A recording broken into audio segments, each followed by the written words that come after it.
Okay, everyone, good morning. Did you have a good sleep? I certainly didn't. Uh, I'm trying to survive with my 1 cup of coffee. Um, good morning.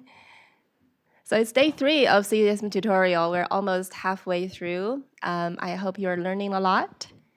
I'm just going to go through today's logistics. For the agenda, we have a ocean day. So in the morning, we will have 2 lectures on overview of ocean model and parameterization. And in the afternoon, we'll have biogeochemistry in the ocean. And then for the lab session today, we will have a name list and code changes, which is, I think, one of the more complicated labs. But this one is really fun because you can really dig deeper about customize your own CESM run. So this one is very useful. It's my personal favorite. Oh, everyone, every day is my favorite. I have to say that. Yes, so this is the lab outline. So the name list modification is from here. We're going to go through this and also troubleshooting runtime errors and source modifications. So these 3 chunks. The source modification will involve a little bit Fortran, but just a little bit, so don't worry about it. Yeah, so that's the outline of the agenda today. And then there is a very special event today happening at the Mesa Lab at 7 p.m. So Susan Solomo, who is one of the most distinguished climate scientists, is going to give a presentation about her new book. This new book is called Solvable: How We Healed the Earth and How We Can Do It Again. This event has been sold out. It's free, but the registration has already full, so we can't attend in person. But it will be live streamed, so you're welcome to attend. I don't know how it is organized in the dorm, but if possible, it can be, I don't know, a watch party or something like that. I don't know, it'll be fun with snacks and popcorn. Yes, so that's the event. I think we will send the link to the maybe the Slack or the email, so you know where to get it. Cool. And yes, a little bit, speaking of Slack, we thank those who have added their information to the introduction channel. So if you go to the Slack and browse different channels, you will see there's one called introduction. We encourage you to write a little paragraph about yourself, your research area, where your institute is. Just introduce yourself to the participants. So from past year, we see that networking with your peers is very beneficial in the long run. I still keep in touch with my friend from CSM tutorial I attended in 2014, which is 11 years ago. Oh my God. Yes. And also, we will share a participant list on Friday, so everyone can know who participated in this tutorial for networking purposes. So if you don't want to share your information, you can ask Elizabeth to not include your name in that list. Yeah. So that's all the announcement I want to make. Make sure, yes. Yes, let's go into the first lecture of today, Ocean Modeling from Gustavo. I can find, yes. Thank you. Yeah, I think I'm going to put this on your...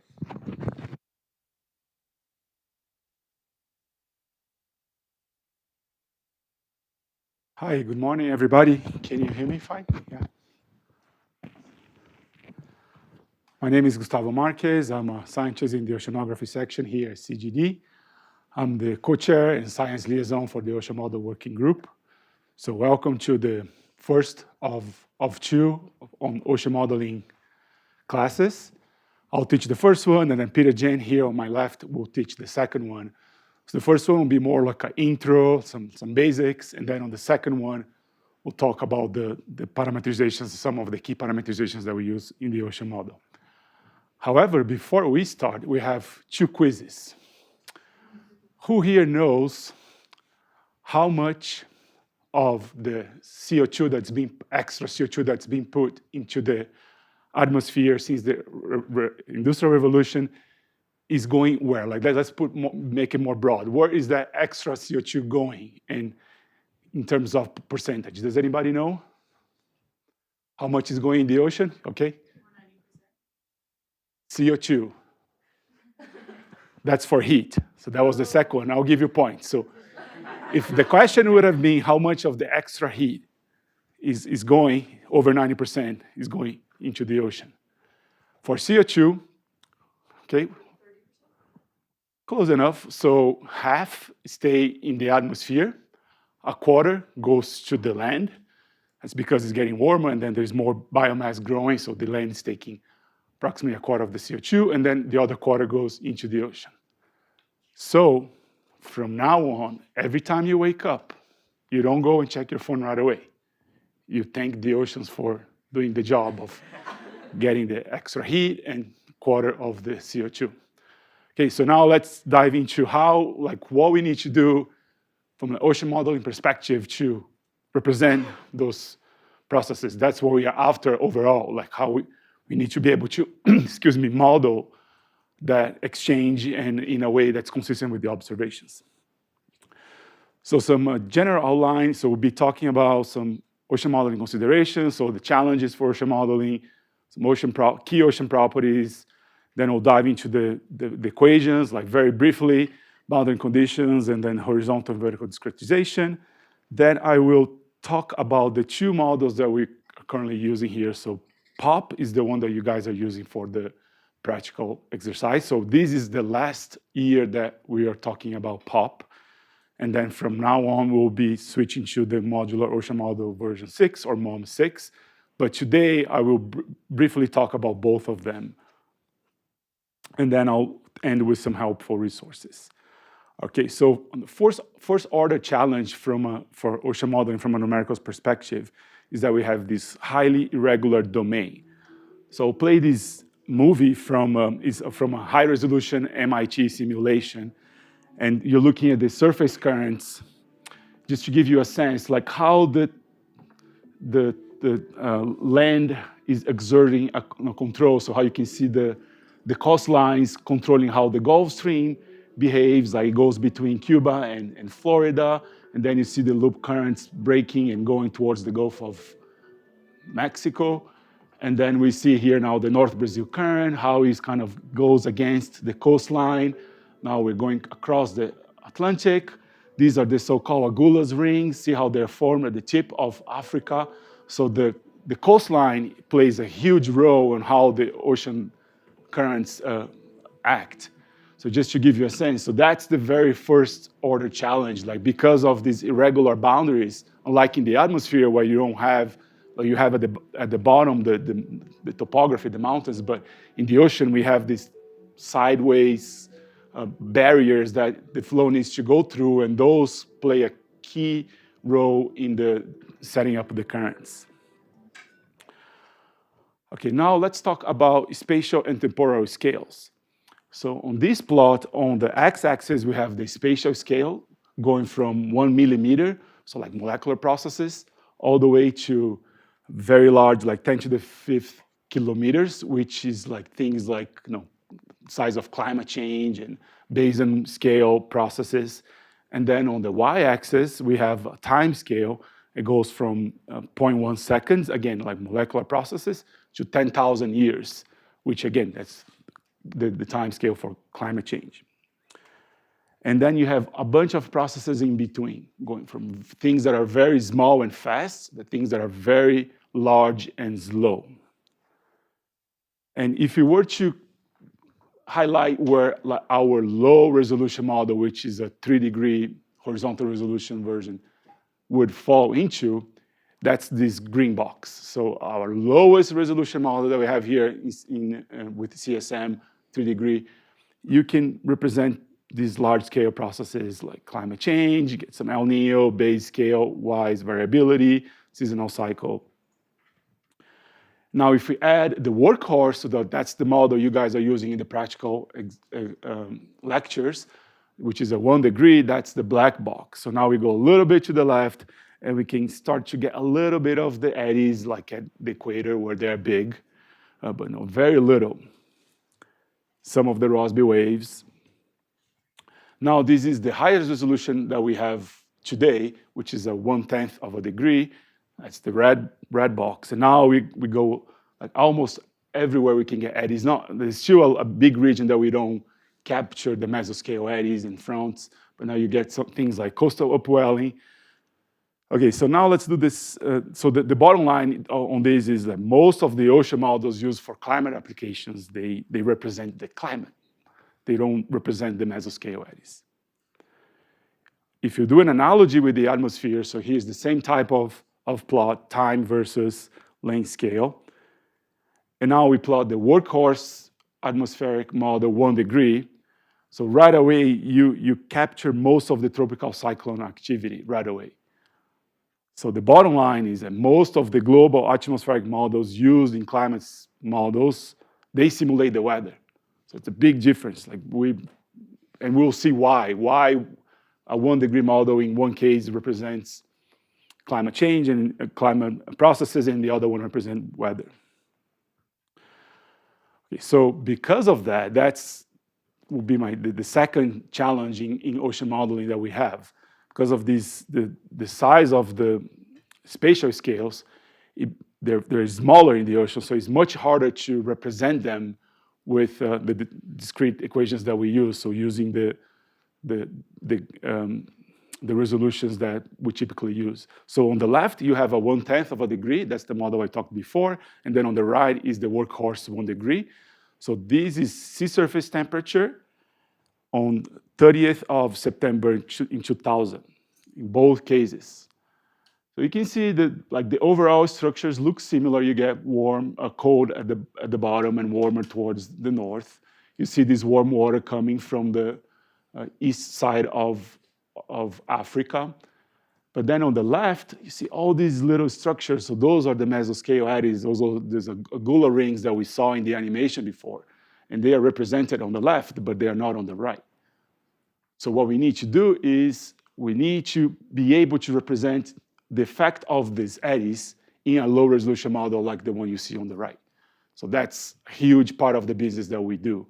And on the second lecture, Peter Jen will talk more into how we do this. So bottom line, the mixing associated with subgrid scale turbulent processes must be parameterized somehow. Okay, now how do we estimate the eddy resolving scales? So to do that, we need to account for the density change from the top of the ocean to the bottom, and the same way that as we do in the atmosphere. And that there is a parameter that we call the so-called Rossby radius of deformation. So this first baroclinic Rossby radius of deformation, and that's this RG parameter. So N is the vertical stratification frequency, and H is the total water column depth, and then just this pi factor and divided by F. F is the Coriolis parameter. So in the ocean, the Rossby radius of deformation varies between 100 to tens of kilometers. So it's very larger because it's divided by F. You go to the equator, F tends towards 0, so the Rossby radius becomes bigger. So it's like hundreds of kilometers in the equator and gets towards 10 kilometers-ish, around 60 north and south. So two things, the Coriolis parameter and then the vertical stratification are the factors controlling this. Of course, the depth as well is playing here. So this map shows how much grid points you need in order to represent the first baroclinic radius of deformation. So for example, on the far left of the color bar is like a 1 degree model. So with the 1 degree model, the one that we have in the workhorse configuration, you can resolve some of the processes some of the mesoscale processes in the equator. If you go on the other hand, 1/10, so that will be around the yellowish, you can resolve up to the 60 degrees north and south, a little more in the northern hemisphere. You can go further high in the northern hemisphere. Also notice that as you go towards the coast, the Rossby radius of deformation increases. That's because H, the total depth, decreases. Okay, so now let's talk about equilibration timescale. in the ocean interior, once the water masses are formed and they sink, and I'll have a schematic in a second, there's very little mixing that occurs. And because of this, we can name and trace these water masses. So therefore, there's very little mixing happening, and the time that it takes to adjust for an equilibrium, once you change the system, how long it takes for equilibrium to be reached, it's very, very large. And you can compute that by giving the total depth, h, squared divided by a typical vertical diffusivity, 2 times 10 to the minus 5, that gives you 20,000 years. That's roughly how long it takes for the deep ocean to equilibrate in terms of tracers or heat, fresh water. On the other hand, if you look at the dynamical adjustment, for example, the phase speed of non-dispersive long Rossby waves, let's take, for example, in the Pacific, around like 20 degrees south. So the dispersion relation, the CR, is given by minus beta. Beta is the change of the Coriolis parameter as a function of latitude times the radius of deformation square. So if you do that numbers, if you play with the numbers, it gives you approximately 750 days, which is 2 years. So 20,000 years on the top for the tracers to adjust in terms of mixing, and then dynamical adjustment, 2 years, much faster. So we need to be able to represent these two things changing. The one on the bottom is much easier, like 2 years fast. Like the one on the top, like you need to integrate the model, let's say for 20 years if you want to reach equilibrium at depth. And this is a schematic of how mixing occurs in the ocean as a function due to mesoscale eddies mostly.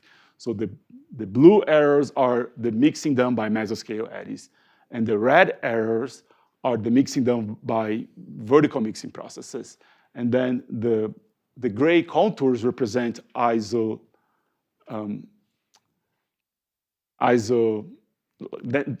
of constant density. So thank you. So the blue line follows isopycnals, while the red lines is across isopycnals.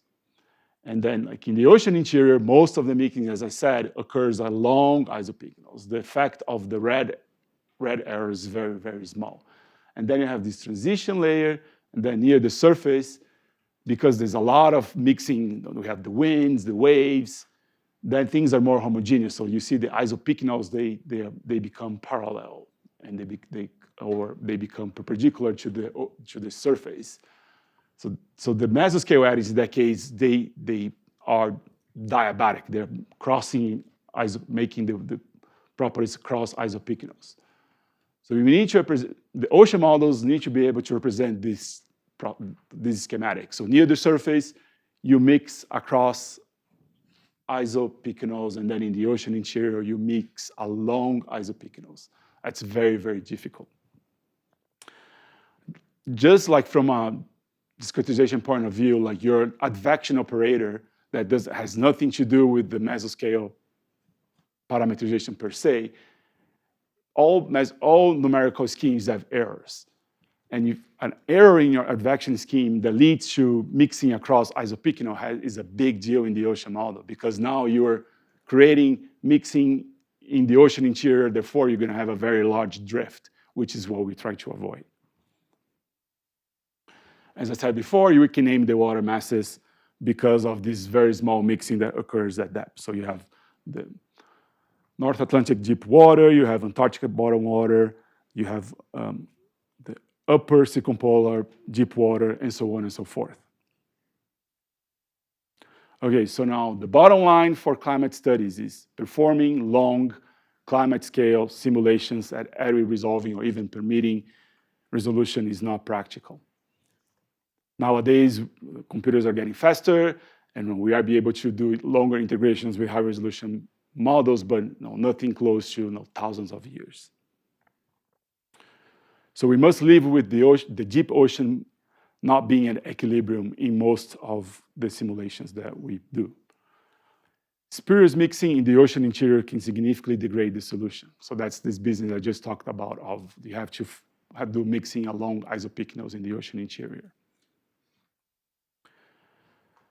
I didn't talk specifically, but we all know that the heat capacity of water is much larger than of air, and that's why the ocean is an important heat reservoir. It can absorb way more heat than the atmosphere. We talked about the quiz in the beginning, so over 90% of the excess heat is being stored in the ocean. And therefore, the ocean contains the memory of the climate system, and this is very important for long-term prediction studies.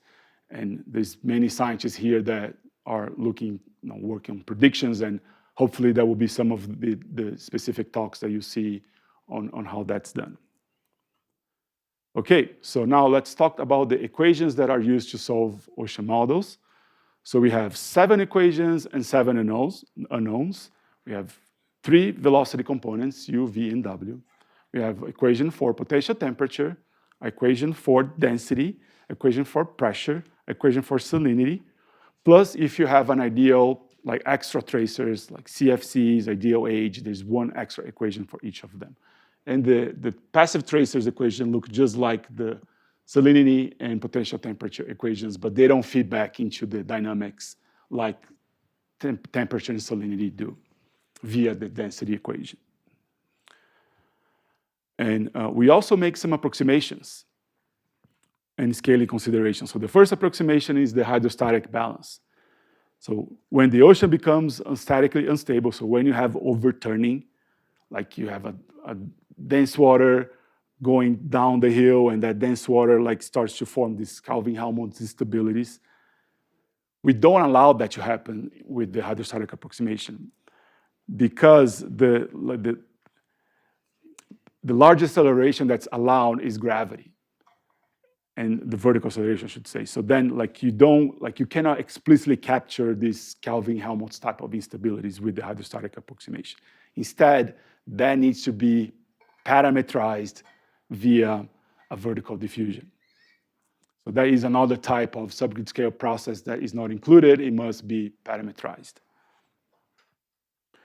We also make the Bose-Naski approximation, where we assume that the density, these changes in density in the ocean are very small compared to the mean density.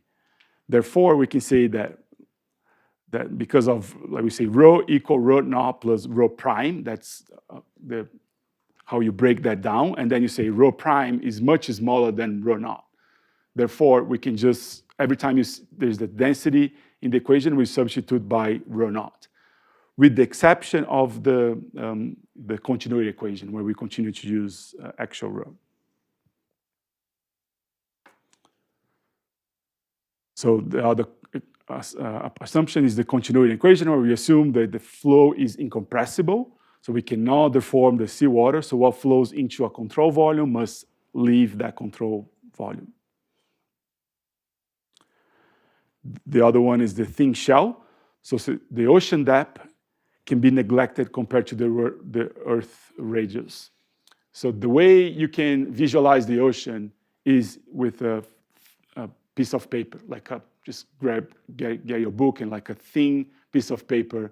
That's how the scales in the ocean are compared. So you have very large horizontal scales and very small vertical scales. So the size of the basin compared to the depth of the basin. So that's the thin shell approximation. So together with horizontal motions being much larger than the vertical motions, there's the traditional approximation or the thin shell approximation, and with the Coriolis force results mean that in the Coriolis force, we retain only the horizontal components of the Coriolis parameter. We don't retain the vertical ones. Okay, now number 5, spherical Earth. So geopotential surfaces are assumed to be spheres. And then turbulent closure. So this is what I talked before. So all the subscale processes must be parametrized using the resolved large scale features. So this is what I talked about, the mesoscale eddies, what I talked about, the Kelvin-Helmholtz instabilities for convection. Okay, so I'm not going to go into the details. This is a short lecture, only 30 minutes. This is the horizontal momentum equation in Cartesian form. Then you have the vertical momentum or hydrostatic equation. Then you have mass dash continuity equation. Then you have an equation for the transport of potential temperature. The same for salinity. Then the equation of state, which is a nonlinear equation, a function of temperature, salinity, and pressure. Okay, so those are the 7 equations. What are the boundary conditions? At the surface, we can exchange properties, momentum tracers with other components. In POP, there is no freshwater flux. Instead, they use the so-called virtual salt flux. So like instead of exchanging water at the surface, they adjust the salinity of the ocean to represent what would have happened if you had either rain or evaporated. That's not true in MOM6. We actually use the so-called natural boundary condition where you add and remove fresh water. At the ocean bottom, you have no tracer flux, with the exception of geothermal heating in MOM6. So MOM6 has the option to force the model with heating at the bottom. The normal velocity is 0, and we use a quadratic bottom drag, which is the bottom boundary condition in the viscosity term. Okay, and then at the lateral, we have no tracer fluxes lateral, and there's the flow normal to a solid boundary must be 0, and there is no slip at the lateral boundaries. All right, so now moving to the horizontal grids that we used in these 2 models, starting with the so-called Arakawa big grid. In the Arakawa big grid, shown in this schematic, you have tracers being represented at the center of the grid, so capital T, that's where your tracers reside. And then at the corners, that's where U and V, the velocity components, are. So they're collocated, they're not on the same point, and then U and V are on the same point, and then tracers are on the center. And there's some advantages in using this type of discretization. First, it naturally fits the so-called no-slip boundary condition because you have both U and V on the corners. Also, it gives you a better representation of the Rossby waves when you use a coarse resolution model. So like if you use something like 1 degree or coarser, 2 degree, the B grid tends to give you better dispersion representation of the Rossby waves. And then finally, you have smaller truncations in the errors of the computation of Coriolis terms. Those are some numerical considerations just to keep in mind. So Arakawa big grid has some advantages. The disadvantage is that you cannot represent single point channels. So in the bottom right schematic, the blue cells are ocean and the green cells are land. And you have a channel where you have 2 ocean cells next to each other. And with a model with a B grid, you can represent, in that case, the flow going through that channel. So you need at least 2. If you had only 1 ocean cell between these land points, you would not be able to represent the flow going through because all your velocity points would be in the corner, so neighboring the land. So that is a disadvantage. Like you always have to make sure you have 2 points between channels. So with the low resolution model, that's very hard. It's a lot of manual tweaking of your model. Also, you have larger truncation errors in the pressure gradient terms with the so-called Arakawa big grid. Again, this is the grid staggering using POP2. The other grid is the Arakawa C grid. In that grid, the tracers are again at the cell centers, but now U and V are not on the same point. So U, it's on the same Y location as the tracer, but different X position. So they're staggered that way. And then V is the same, but like same on the X location and different Y positions. So now they're all on different points, U, V, and tracers. And then the Q points are where you have the vorticity points. So the advantages right away is it allows you for a single point channel. So that schematic before, if you had only one channel with a C-grid, you can represent the flow going through because now the V velocity will be active while the U velocity will be land. The disadvantages are the Coriolis acceleration terms require horizontal averaging because now U and V are not on the same point. So in order to compute velocity, you have to average them. And it makes the computation of internal gravity waves less accurate. And then you have poor dispersion relation for Rossby waves at very coarse resolution compared to the big grid. So if you were to design a model that only be used for low resolution, 2 degree, let's say, it makes more sense to use the big grid for numerical purposes, better representation of process. However, you're going to have to do a lot of manual digging to get these 2-point wide channels, which is very, very time consuming. Again, C-grid is used in MOM6. Okay. In terms of the vertical coordinate system in ocean models, so this is together with the horizontal grid, the vertical grid is one of the most important choices one can make when designing an ocean model.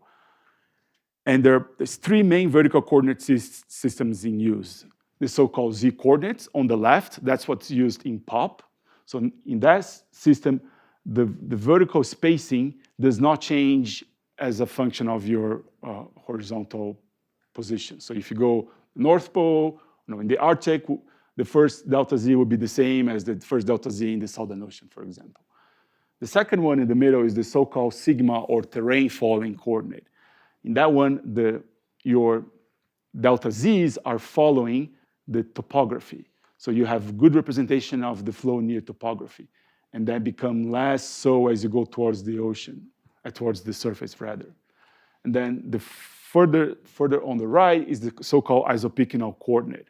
So in that one, you have your vertical discretization is given by the target densities. So you provide, let's say, 5 target densities, and then that's what the lines represent, so isopycnals, and then the delta Z's are varying as a function of position and your water masses. Okay, so going from the left is less complex, going to the right, it becomes more complex. And in the middle here, you have something in between. Each of them have advantages. So we like the Z model near the surface because you can have high resolution near the surface where you have a lot of processes exchange with other components. It's nice to have terrain falling near the bottom to represent bottom boundary processes. It's nice to have isopycnal in the interior because you need less mixing. You should be doing mixing along isopycnals anyway. So we like a little bit of all of them. That's why people have come up with this hybrid approach where you combine some of them and sometimes even all of them. So in MOM6, we use a hybrid coordinate where it's a combination of Z star with isopycnal on the right. And this is an area of active research, like how you do that, how you design your grid, how you choose your isopycnals, your delta Z's. So if you're interested, I'll be happy to talk to you offline. This is an area that we are constantly researching about. Okay, so I said MOM6 uses hybrids. That's the coordinate on the bottom. The very latest one is slightly different, but it's close enough. So you have near the surface, Z spacing, and then as you go around like 100 meters or deeper, we're looking at temperature near between 30 and 30 north and south across somewhere in the Pacific. So you transition from Z to isopycnal around 100 meters-ish. And you can see in the interior, the density here is mostly controlled by temperature, so the black lines, the isopycnals, follow the temperature gradients. We also have the option to do Z star in MOM, and that will be the one on the top. And then on the right, this is the grid that you guys are using with POP. So it's 60, in CSM1 was 60 level, I believe in CSM2 is 65. But this is just the vertical profile of the grid, so those are the delta Z's. You tend to have very small delta Z's near the surface, around 10 meters or so. And then as you go towards the bottom, like deeper than 3,000 meters, the delta Z's become 250 meters. Okay, so surface forcing options in CSM. So fully coupled mode, all the components are talking to each other freely, so there's no need to prescribe any forcing. Everything is being done dynamically and prognostically by the components. But we also tend to run ocean-only simulations. It can either be the so-called C-comp set, that ocean is the only active component, or more often we do the so-called G-comp set, where you have ocean and sea ice active being forced by a data-driven atmosphere. And then this data-driven atmosphere, we use some of the protocols given here. So the first one is the so-called CORE protocol, is the Coordinated Ocean Ice Reference Experiment. So this was the first one that was put together. And there is two options. There is the interannual forcing at the top, and then there's also the normal year forcing, where you just keep repeating the same year. And then more recently, which is getting outdated already, is the GRA 55 forcing, which is kind of an updated of the core forcing. The GRA 55 is coming to an end. I think it was last year was the last year that they extended the forcing. So we here at NCAR, in conjunction with other labs, are putting together a new forcing protocol. Okay, so how much time do I have? -1. Okay, I will be quick. So POP is a Z-level model, as I said before. It was primarily developed at Los Alamos by the scientists there, and then in conjunction with scientists from NCAR. Is a three-dimensional model with the hydrostatic and Bose-Einstein approximation. We use a linearized implicit free surface formulation for the barotropic equation and the surface pressure. And then, as I said before, it uses the so-called virtual salt flux. Okay, so this is one of the grids that you were using, so that's GX1. G stands for Greenland. That means that the actual pole, the singularity point, was moved to Greenland, as you can see in the schematic. So we moved that singularity point to Greenland, and then X is the resolution to 1 degree. So that's a 1 degree Greenland displaced grid. That's the grid you guys are using. And notice that we have equatorial refinement. So we say 1 degree is actually nominal 1 degree because it can be higher near the equator. Okay. We also have tripolar grids for POP. That's the 1/10 degree. So now there's 2 poles on the northern hemisphere and then a pole in the southern hemisphere. And the poles in the northern hemisphere are put on land. Okay, now moving to MOM6. So now it's a finite volume solver. It has the option to do, it solves the hydrostatic, either Bose-Einstein or non-Bose-Einstein equations. And you want to use non-Bose-Einstein equations if you're concerned about sea level rise and if you don't want to do the correction offline. So MOM6 has the option to do that. Importantly, use the so-called arbitrary Lagrangian Eulerian approach for the vertical regridding and remapping. And with that approach, you can design any vertical coordinate system that you want. It can be a terrain following coordinate, a z coordinate, an isopycnal coordinate, or a combination of all of them. And because you do this regridding and remapping, there is no vertical velocity. Therefore, there is no vertical CFL. Instead, the vertical velocity is represented when you remap to a target grid. That means you can do ultra-fine resolution at the vertical. It has sub-cycle gravity waves and built-in wetting and drying. So you can do things like ice shelf retreat, and then the ground line of shelf moving and the ocean going into and out of dry cells. Okay, there's a bunch of parameterizations in general in MOM6. So those are the mesoscale, and we continue adding. This is a non-ending list. Surface boundary layer schemes. We have 2 sub-mesoscale processes: shear mixing, shortwave penetration, bottom boundary layer, geothermal, internal type-driven mixing. So there's a whole zoo of parameterizations available in MOM6. Because it's a community model, it's an open source development, there's multiple institutions using, so it's constantly being updated and developed. Okay, some helpful resources. This is for POP. If you're interested, I'll let you go through afterwards, and you can find all these things, post-processing, the documentation. And then there's the POP forum here that we maintain. And then the same for MOM6, there's a web page for getting started, some lectures, the webinar series that we had in 2020, then read the docs, then the stuff for post-processing tools, and finally the MOM6 forum. Okay, some references, and I'm happy to take any questions. Thank you for your time.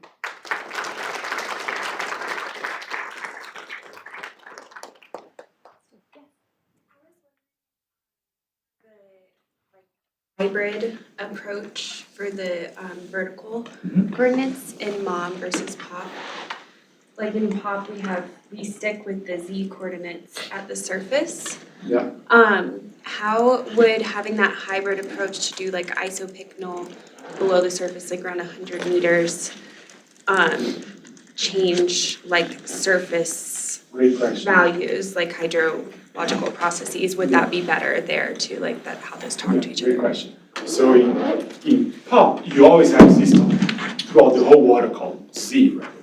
So in order to represent this, right, so like a long isopycnal, you need to rotate your velocity tensor. So we do, it's very computationally expensive. Like when you're in a point, then you need to find what is the slope of your isopycnal. Then when you apply your transport, you need to rotate to be parallel to the isopycnal. So we do this rotation using the velocity components and tensor stress and so on and so forth.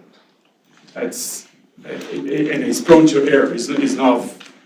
It works well, but there's a whole set of people that came up with these methods 15, 20 years ago. So that's how you would do it. You would rotate your advection direction.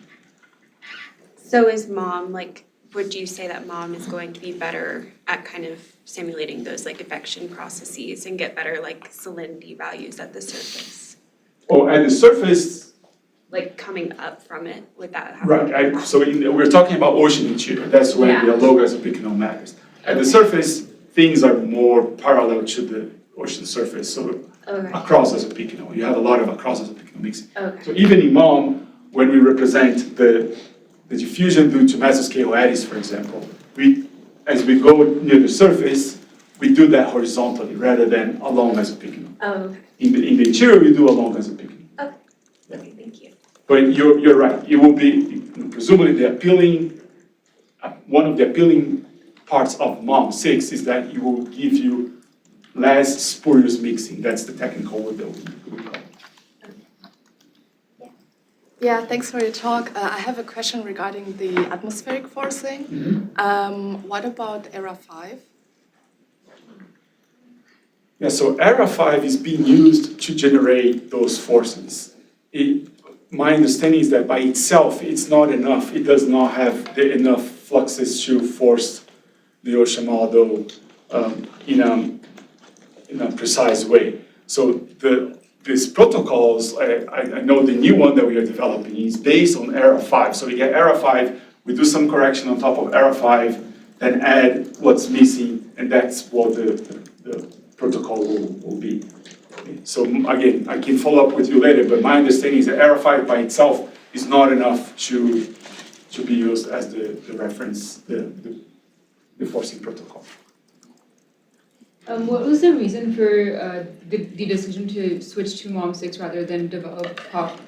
Yeah, as I mentioned, POP was primarily developed at Los Alamos National Lab, and then the people that were developing was retiring or no longer in the field, and then kind of we lost critical mass for developing the model. It was pretty outdated already, and then the Ocean Model Working Group decided to switch to a new model. Then we opened up for all the existing models at the time, and there was a committee that was formed, and then MOM6 was chosen. I had a more functional question about running the code. I was noticing that you said, for example, if you want to do ocean CI simulations, there's a GCOM set. Is it as simple as when we build a new case, you just specify the comp set and that's taken care of? Or Correct. do we need to do anything more involved? No. So you just say G, JRA, and that will give you a GCOM set with GRA forcing. Yeah, it's very easy to use. I have another question about that like vertical coordinate system. When you have a hybrid grid where you're transitioning from like the z coordinate to the isopycnal following, do you have to worry about potential like errors or weird stuff happening in that transition spot if there's like a hard cutoff transition, or is it somehow smooth or? It's smooth, yeah. Okay. Yeah, so you can kind of see, so what happens is like thinking of the discretized equation, you're exchanging properties with your neighbor, right? If you're in a z coordinate, you'll potentially be doing things across isopycnal. And that's what the whole business I set off, like you need to rotate your operator if you want to be in a z along isopycnal. And then when you switch to density, your neighbor will be on the same density as you. Then like you're doing along isopycnal. So the transition is not a problem like that you go from one to another in terms, because you tend to keep those places in a location where you want to be Z star anyway. So you like if you're doing extra, like it's fine because you are in a location of vigorous mixing. Okay, so that transition between the two grid types is like co-located with the actual transition region, like from the mixed layer, is that kind of the idea? Well, so mixed layer, like everything that involves isopycnal will be captured by your density part. So it's a whole art how you, like you prescribe your density targets, and then that will conform to the water properties, right? The water properties in the ocean magnitude will be mapped to that. So I shouldn't say like, we know pretty well how to do this because it's very active area of research, and in order to do that properly everywhere, like it's gonna take us some time. Right. So we mentioned earlier of applying like an effective salinity at the river mouths. So I was wondering if such an approximation would also affect like the ocean flows, like You're talking the about velocity field. virtual salt flux Yeah. in pop? Yeah, And then if that has effect on the flow? yeah, on the flow. No, it's a robust way of representing like if you imagine you have a bucket and you add a glass of water. So instead of adding the glass of water and making the bucket less salty, you remove salt from the bucket. Yeah, I understand that part. I was just wondering, when river goes into like ocean, it has a velocity, right? So that kind of adds to the velocity field. I was Right, so wondering. for that, there is a parameterization called the estuary box model Okay. that is meant to represent the overturning caused by estuaries. For example, the river mouth, you have this estuary exchange where this process that you're talking about, the velocity exchange, so it's another parameterization that we add. It does use virtual salt flux as part of the parameterization. So we kind of do both, right? Yeah. I see. Thank you. Yeah, just another question. Do you have mesh refinement option? Like, how do you handle the coasts? Yeah, we do now. So MOM uses the so-called curvilinear grid. So does POP. So we can do some refinement, as I show, like for example here. So this is for POP, but the same with MOM. There's an equatorial refinement. So we get grid size smaller as towards the equator, so we can resolve the processes better. So there's some freedom with the curvilinear grid system, not as much as like a unstructured grid that you can go from like a 1/10 of a degree to like a 1 degree within like 1,000 kilometers. It's way more limited.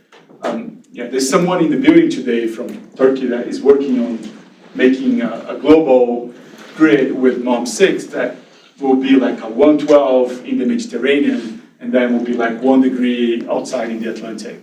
But it's the first time I'm seeing this. I think it's going to be very challenging. It was not meant to do the same as an unstructured grid, for example. So we which type of data sets are being used as boundary condition? Which type of variables? Yeah, data set, like observational data set or reanalysis.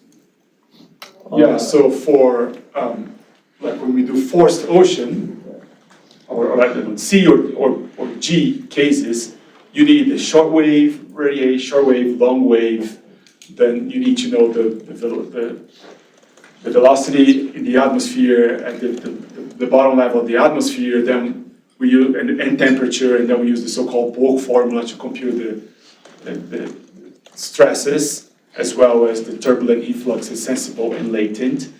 We also, in MOM, because it's a natural boundary condition, this precipitation, evaporation, runoff, and then there's the heat associated with those mass exchange as well.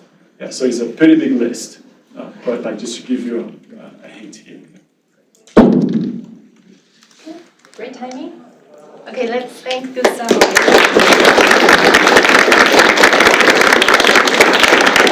So you can catch him at the break. Yeah. Yeah, let's go to have some coffee and be back at 9:30.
All right, welcome back, everyone. We now are going to have Ocean Modeling Part 2 from Peter Gent.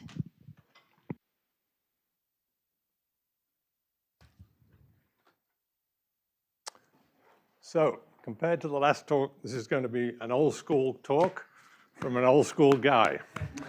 Old school guys sort of wander around in front of the audience. They don't stand behind, so we really annoy the guys in the back because they can't follow us with their cameras.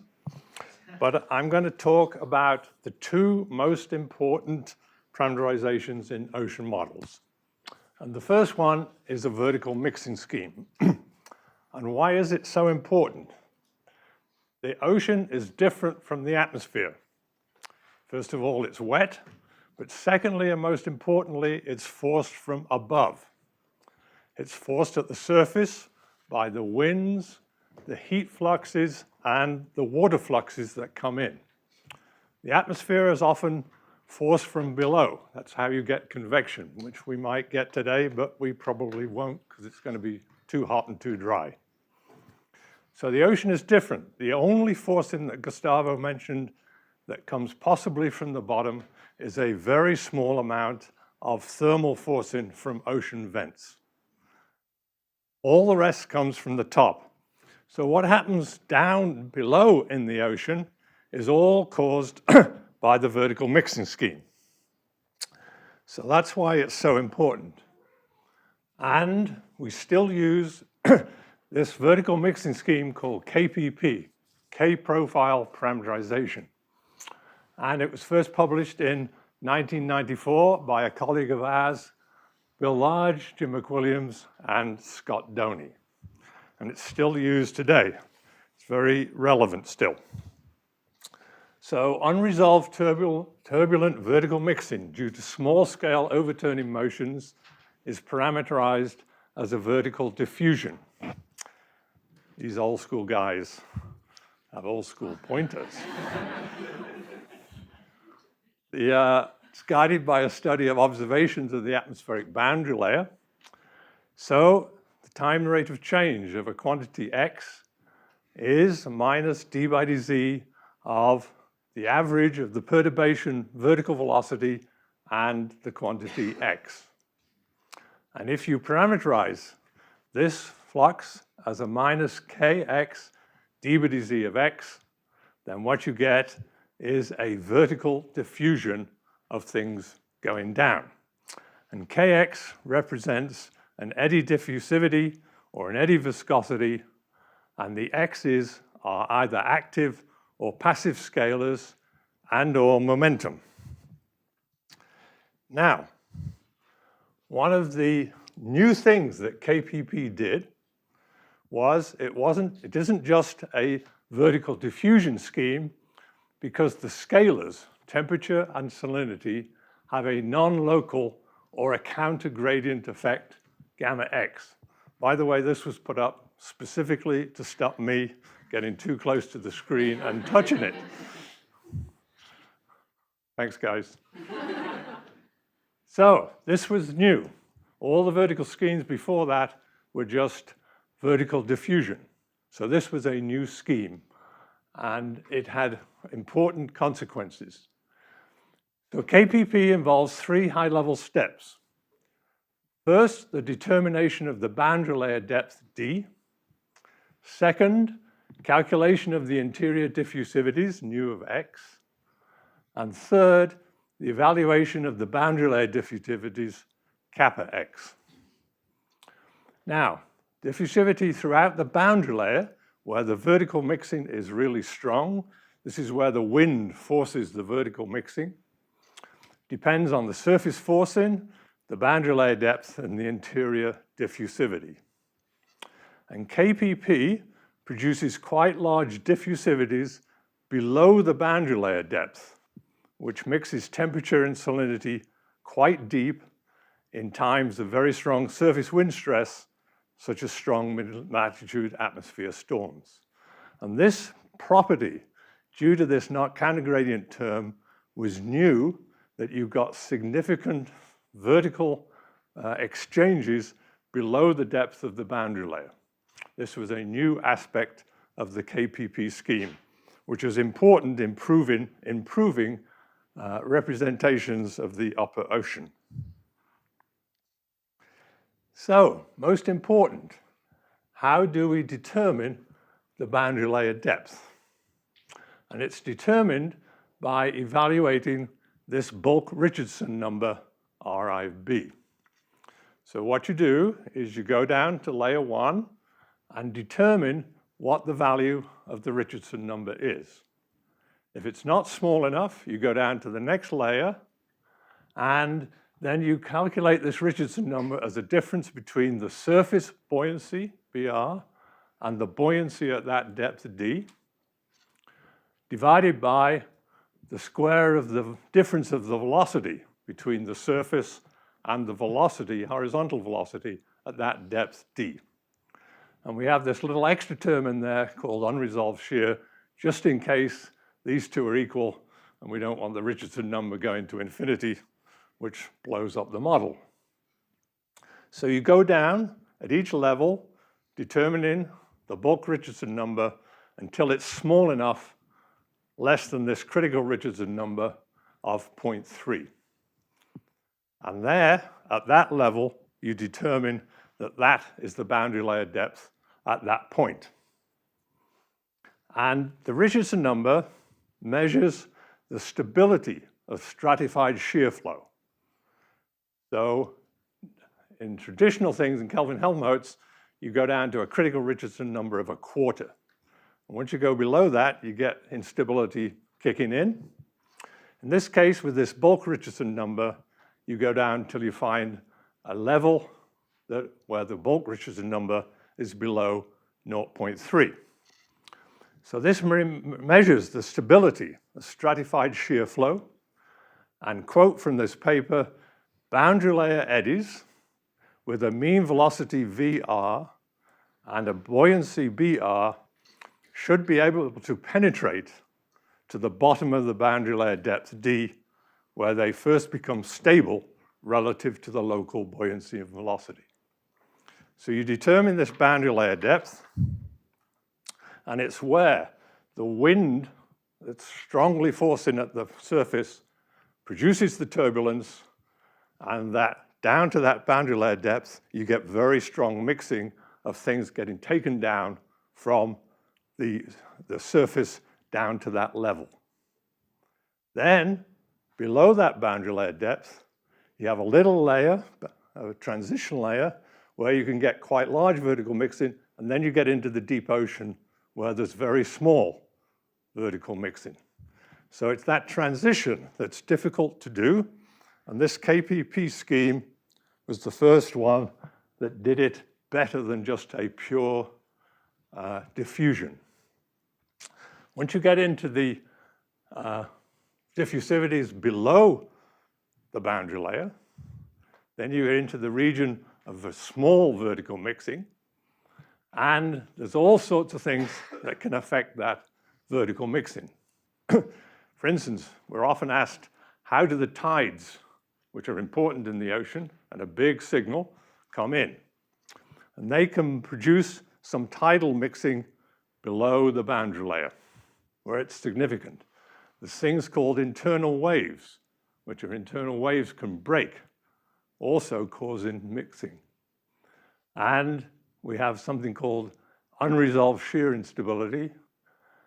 So down below the boundary layer, and in the ocean interior where there's small vertical mixing, there's a combination of things that produce that small vertical mixing. And then below the region where the wind is really the driving force. Down below, you've got other things that kick in.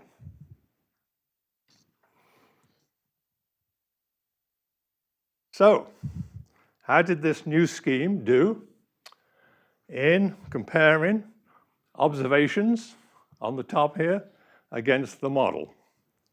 Now, those of you who don't know Bill Large, he's from Canada. So he got his degree at UBC. So the nearest place where they got observations was Ocean Station Papa, 50 degrees north, 145 west, which is off the coast of Vancouver Island, and it's still maintained out there as an ocean observing system. And you see what old guides do. We compared to observations in 1961 and 62. I was born then. Most of you probably weren't. So this is the observations here. In fact, all of you weren't born in 1962.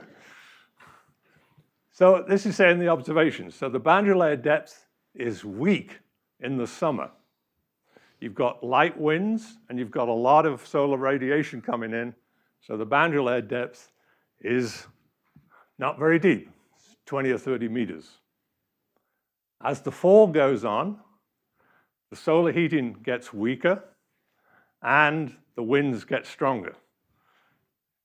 If you ever go out on a boat to Ocean Station Papa, then don't go in the fall or the winter, because the winds will be stronger and stronger. So the depth of the boundary layer increases through November to around 90 or 100 meters. So the boundary layer depth is smallest in the summer, largest in the winter. And this is what the KPP model did. Now, you can decide for yourself whether it's any good. But the guys in the paper reckon this was a pretty good simulation and better than what had been done before with a purely vertical diffusion scheme. So as I said, KPP has had a long lifetime. It's still used in many ocean models, and it has a rather impressive number of citations against its name. Now, need a little drink here. The other parameterization I'm going to talk about is my favorite. It was first proposed by myself and Jim McWilliams in 1990. That paper is pretty difficult to read. But in 2010, I was asked to write a review, which I entitled 2020 Hindsight. If you want to read more about it, that's the paper to read. Now, as Gustavo nicely pointed out, here's a plot of a GFDL model that has a 1/10 of a degree horizontal resolution. So it, quote, resolves the mesoscale eddies. So all this sort of turbulence down here at small scales, and actually these are tropical instability waves off the coast of Central America, basically. This is the Galapagos Islands over here. So as Gustavo nicely pointed out, 1-degree models don't resolve these eddies. So the effects of these eddies have to be parameterized. Now, the next slide, I realized that he'd already shown. So did you steal it from me, or did I steal it? Yeah, you stole it from me. Yeah. So, again, there's a difference between what you can resolve with a 1/10 of a degree and what you can do at 1 degree. So at 1 degree, you have to parameterize the effects of these eddies. Now, the other thing he talked about was that the diffusion needs to be along isopycnal surfaces. And this is because in the ocean, observations tend to tell us that mixing along isopycnal surfaces is on the order of 10 to the 7th greater than the mixing across isopycnal surfaces. And as he pointed out, this very small mixing across isopycnal surfaces is the reason that you can name water masses and follow them through the ocean where they go once they're buried. So something like Mediterranean water. It comes over the sill at Gibraltar. It's very salty because there's a lot of evaporation in the Mediterranean. That water comes out at a large value of salinity, smaller values of temperature, and you can follow that water as it sinks slowly and goes across the Atlantic. And the reason that these old guys, oceanographers, could name these water masses and follow them by getting the T-star relations is because mixing across constant density isopycnal surfaces is so small in the ocean. It's very different than in the atmosphere. Now, early models were all Z models, mostly produced by GFDL MOM models. And to start with, they had the horizontal mixing was along the Z surfaces. So it was in this direction and not in the isopycnal direction. Given that the slopes of the isopycnals are 10 to the minus 3 or 10 to the minus 4, yet the difference between the mixing rates is 10 to the 7, that if you had mixing along these surfaces, you would imply too much cross-isopycnal mixing. And this was a problem in the early models. And George Veronis in 1975, so 50 years ago, pointed out that it produces spurious upwelling in the western boundary current regions, which short circuits the Atlantic meridional overturning circulation. I'm going to use this MOC a lot, meridional overturning circulation.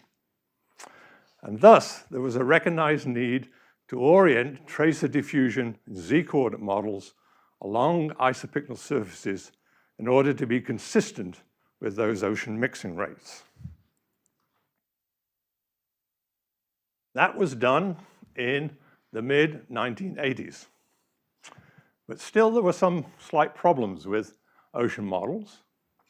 So in 1990, Jim McWilliams and I proposed that the effects of eddies, as well as having this diffusion along isopycnal surfaces, that the eddies had an extra advection effect, U star.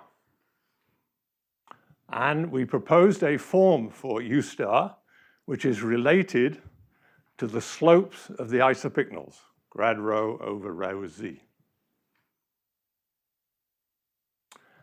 And it's implemented as an extra advection.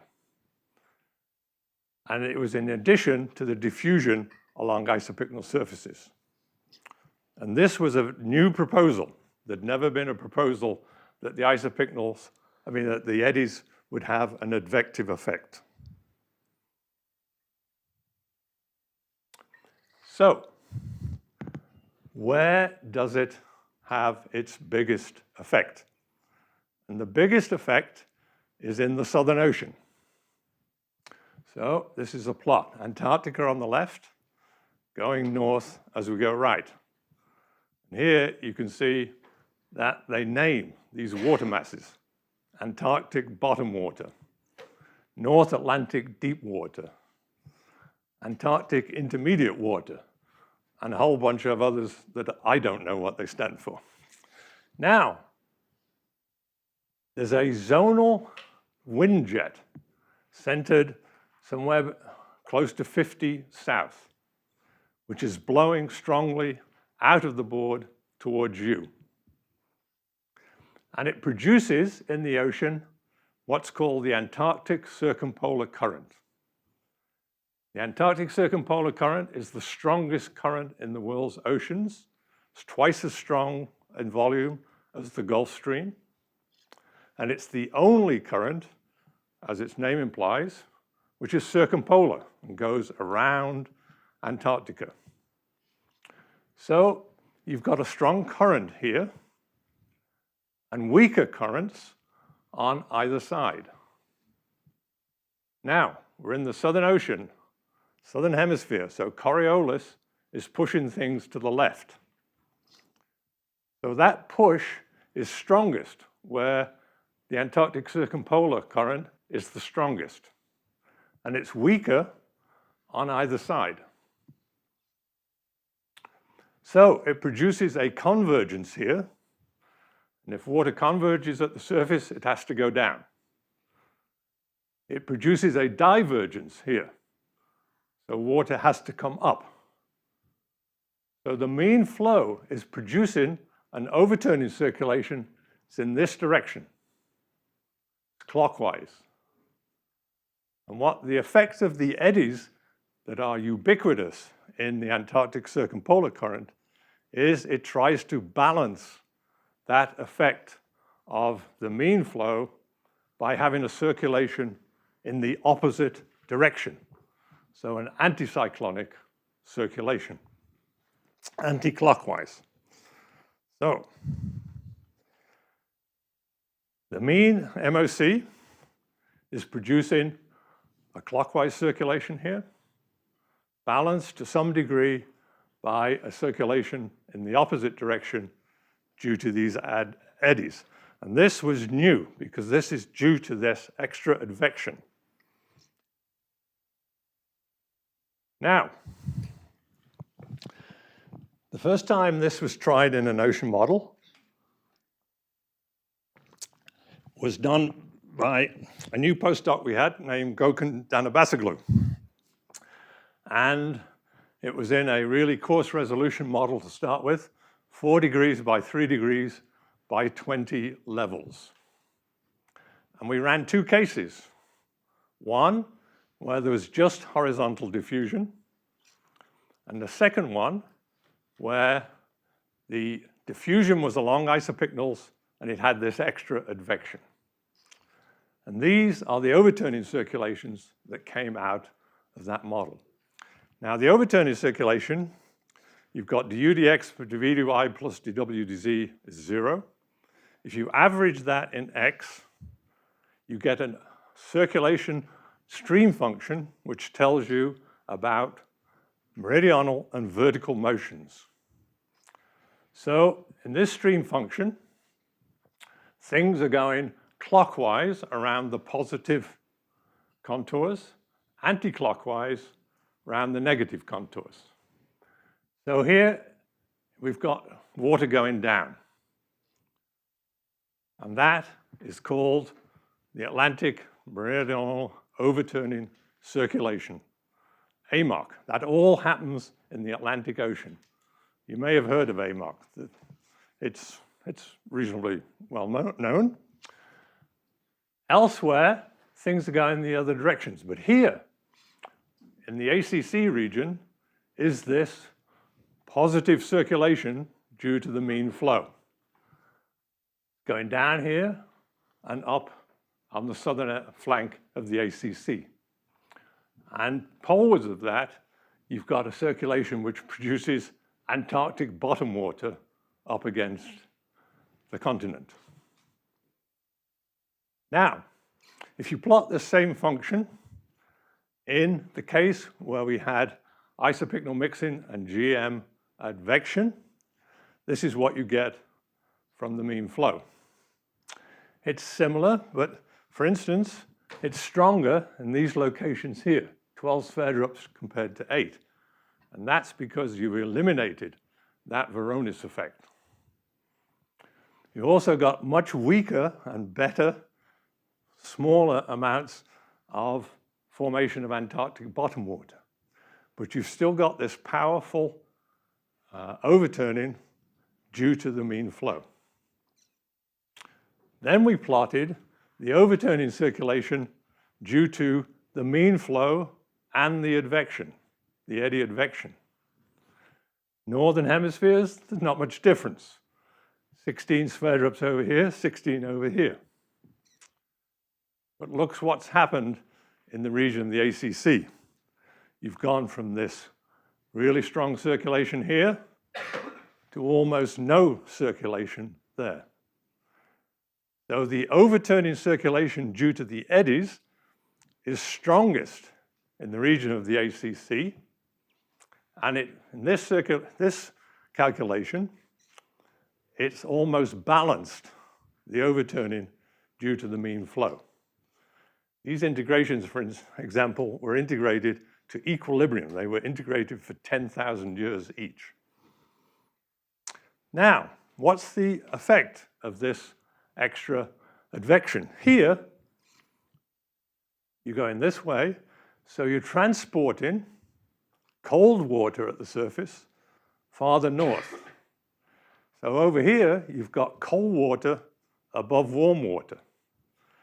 That is denser water above lighter water, and that is statically unstable. So you will mix that with a very strong vertical mixing coefficient, because in these ocean models, the hydrostatic approximation, you need to be stable with density decreasing as you go up in the vertical column. This also is taking cold water farther north. Ocean and the atmosphere need to be transporting heat polewards in both hemispheres. Heat's taken in more at the equator, and it's taken northward and southward to balance things near the poles.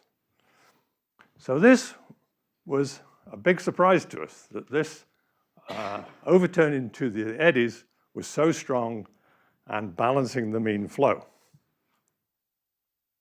And what did it do?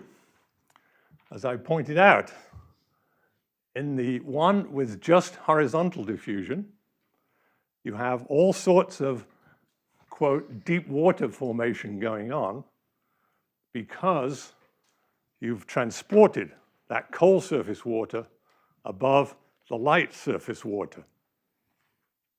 And if you asked an old-time oceanographer or observationist person, is this anything like reality? They would say no, because they knew that deep water formation in the ocean only occurs in a very few places. And once you put this GM and isopycnal mixing in, they go, all these things in the Southern Ocean go away. And the only places where you get deep water formed is in the Greenland, Iceland, Norwegian seas, called the Jin Seas,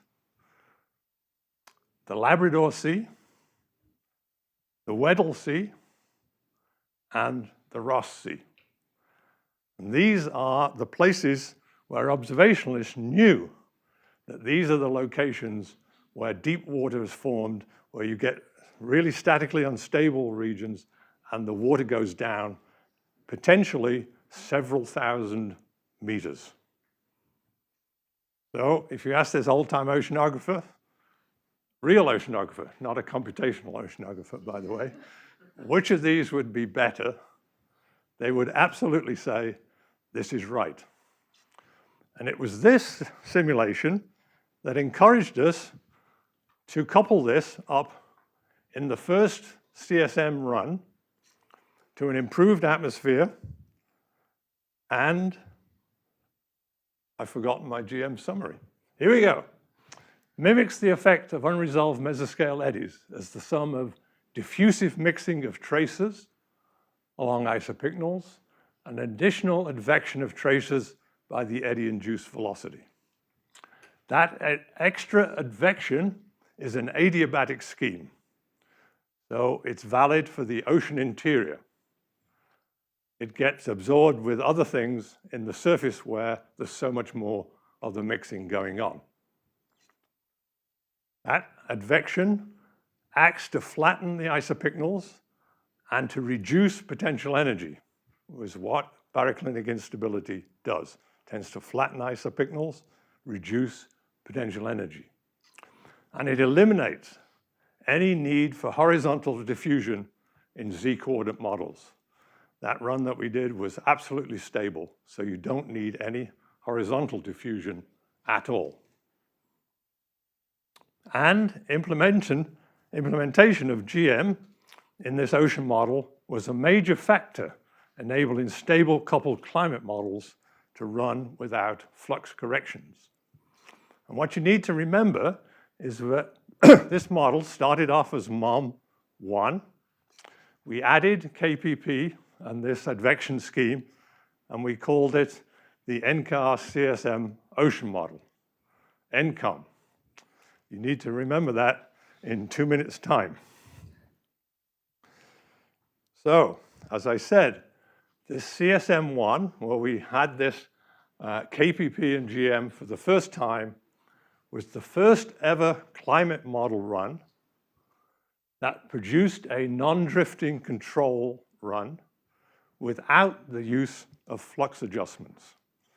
Always before that, the fluxes of heat and water that the atmosphere model wanted and the ocean model wanted were so different that if you wanted to maintain a stable climate, you implied at every time step these flux adjustments, which were the difference between what the atmosphere and the ocean wanted, at every time step in order to keep the climate model stable as you ran forward. This was basically a cheat. This was the first model wherever a stable temperature profile was maintained without the use of flux adjustments. And this is a plot showing that the temperature is only changing by a very, very minimal amount. It took 10 years to adjust, and then it was stable. Once these things were put into the ocean components of other climate models started to be able to run without flux adjustments. Now, in the year 2000, I was invited to give a talk on GM at a conference in Limerick, in Ireland. So what is Limerick known for? Guinness. Guinness. Even I drank a little Guinness over there. But the temptation was too great. So I wrote a limerick. Starts the first line.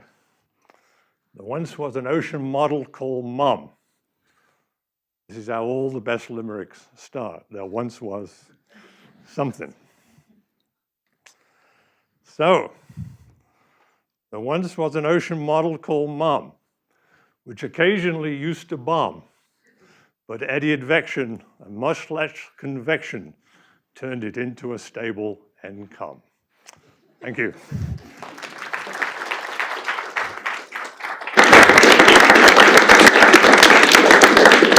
Peter, for awesome talk. Questions for Peter?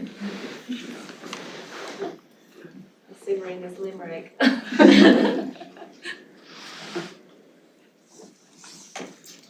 It was so well explained that there's no... Yeah, question from the back. I guess I have a question about just how did you, formulate the GM parameterization? So you showed the formulation as a function of density, essentially. And I guess this is an exercise in learning how do you do these kind of things. So what was that journey? How did you get to that? Was it a theoretical formulation? So that's the formulation. If you look at the potential energy quantity for, and it's dBdt of potential energy, that term with the extra advection comes in.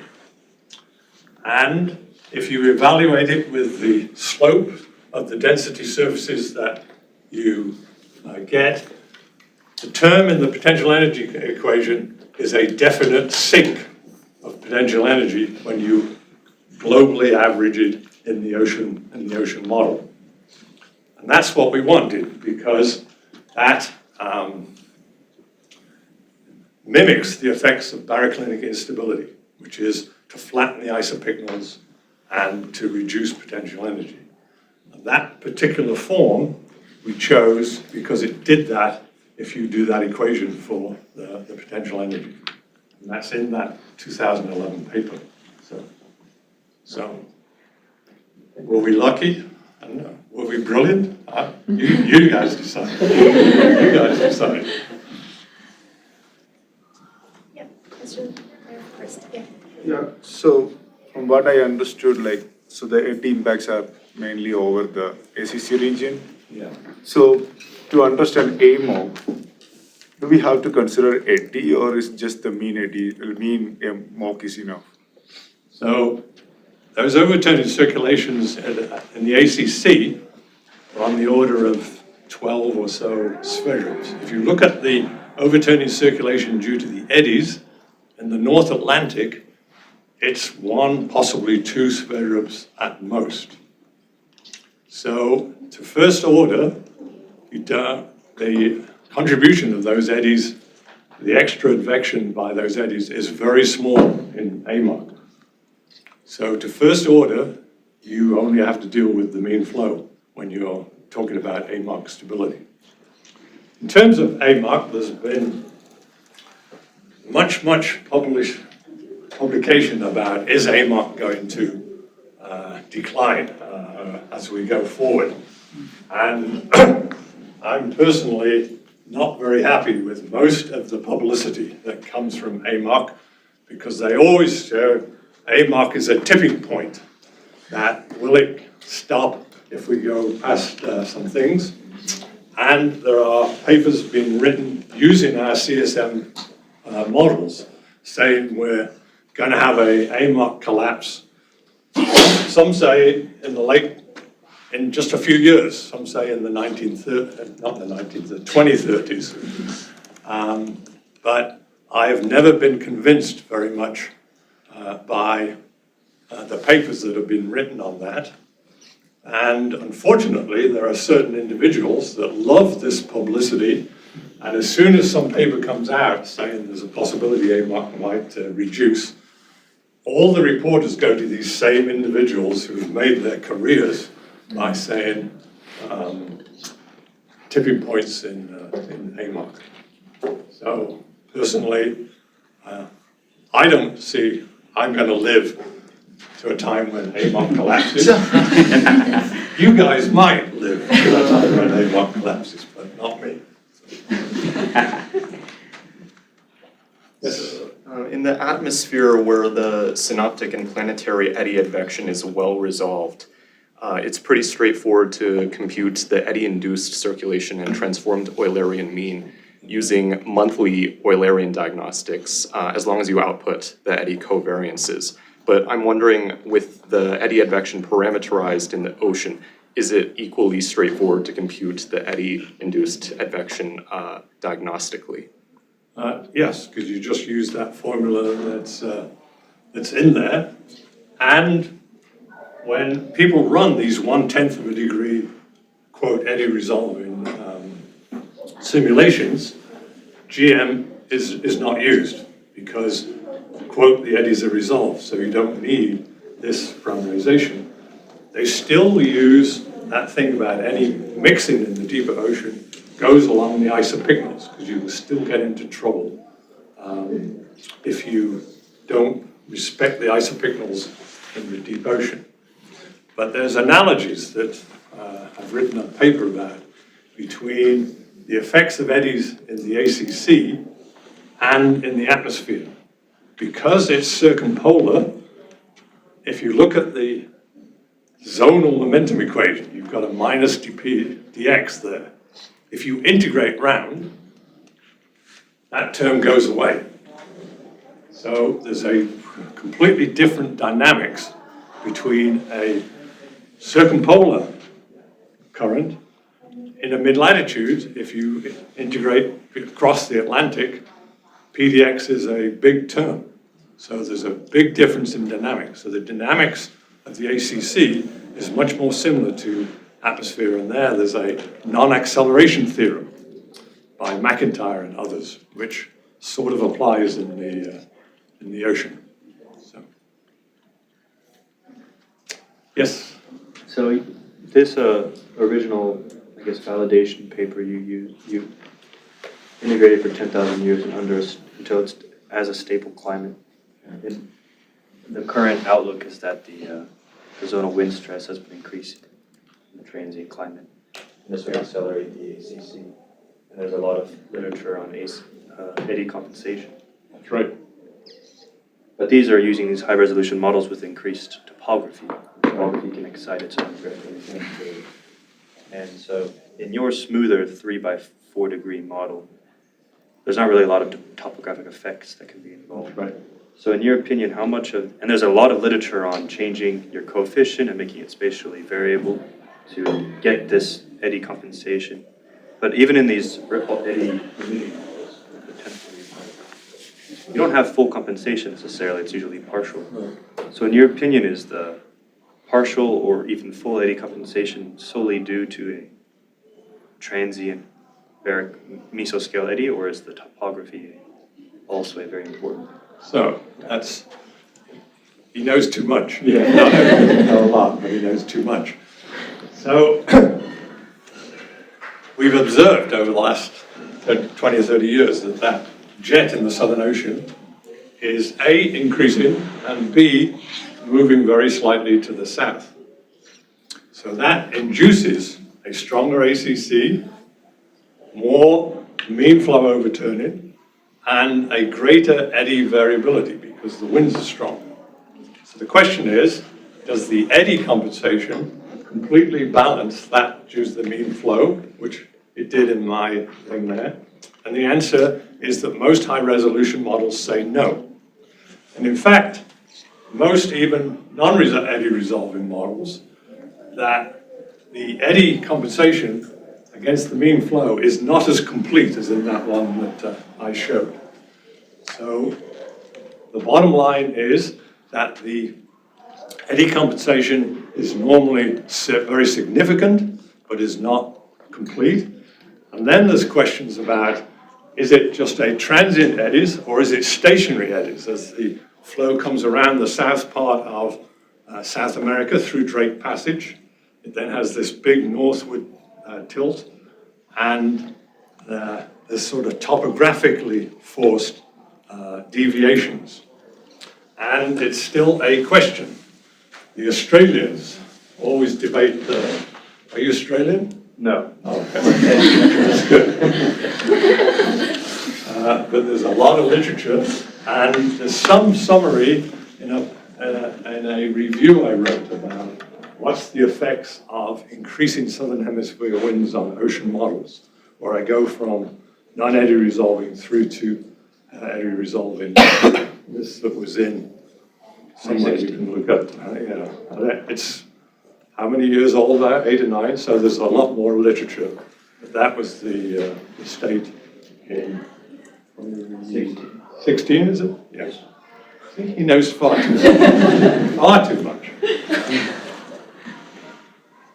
Question over here. I have a much different question. I just looked at you a little bit. I'm a big bird guy, and I noticed that you are also into birds in the Colorado area. I'm familiar with like Texas birds, but you're familiar with Colorado birds. So as a bird watcher visiting Colorado, what should I look for? So, I've spent, since I came to Boulder in 1976, I've spent much of my time bird watching. And I've seen a lot of birds in Boulder County, the state. Unfortunately, I've had trips, many trips elsewhere. At the moment, there's an extremely rare bird in Boulder County called an anhinga, which is a tropical species, which is a bit like a cormorant, if you know what it is. It's common in the tropics, and in the US, most of the population is in Florida. And it has a very sharp bill, so it catches fish underwater by spearing them, rather than catching them in its mouth. And it comes up, and often it just has its neck and head out of the water, so it's called a snake bird. And I've seen it come up, flip the fish off its bill, and catch it. And there's been one in eastern Boulder County since June the 2nd. And it's been seen by more people than any other rare bird ever in Colorado. The number of people who've seen it now is like 800 or 900. It could even be 1,000. Because there was some publicity. It was A, in the Denver Post, and B, on Channel 9, where you could see me in a different red t-shirt, the Colorado field ornithologist. And that was unique because it was only the 4th record of anhinga ever in Colorado. The first 2 were collected, shot, in 1927 and 1931. The 3rd one was briefly observed at Bar Lake, which is northeast of Denver, in 2003. So this was the first observation in 22 years, and me, as a keen bird watcher, got all excited about going to see it, because as a keen bird watcher, I keep a list of A, the birds I've seen in Boulder County, and B, the list of the birds I've seen in Colorado. So, yeah, following up the bird, my PhD is about climate and bird migration, the chapter. Oh, So you're a wonderful person. tropical Indian Ocean and Pacific Oceans impacting bird migration in North American boreal forest and Appalachian region, right? And we also have a bird like impacted by the Southern California and Baja regions of ocean. So I wonder, did you like look into the ocean circulations and stuff like that's how impacted the atmosphere circulation, that remotely the kind of connection between ocean? And I use CESM for understanding these patterns. So sea surface temperature, boundary forcings for understand circulation that impacting birds. Yeah, I'm not so up on the seabirds, but in terms of land birds, of the last 25 species which have been added to the Colorado state list,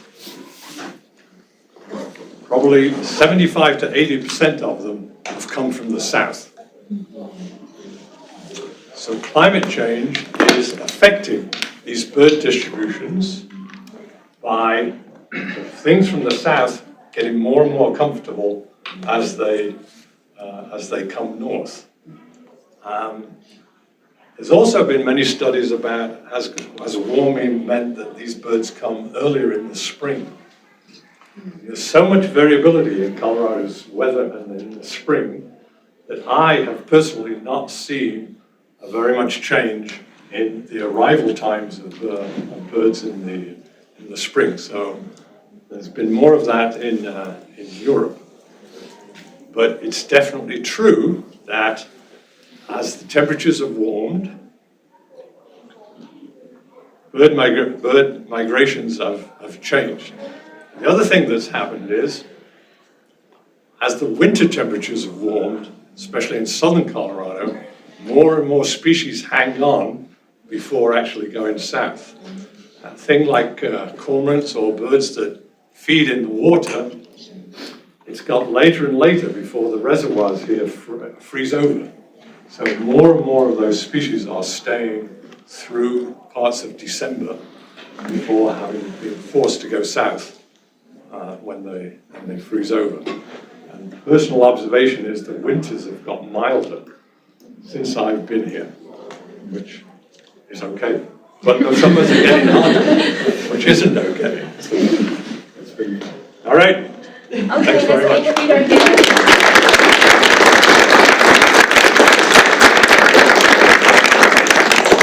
Okay, let's have a snack break and be back at 10:30.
Yeah.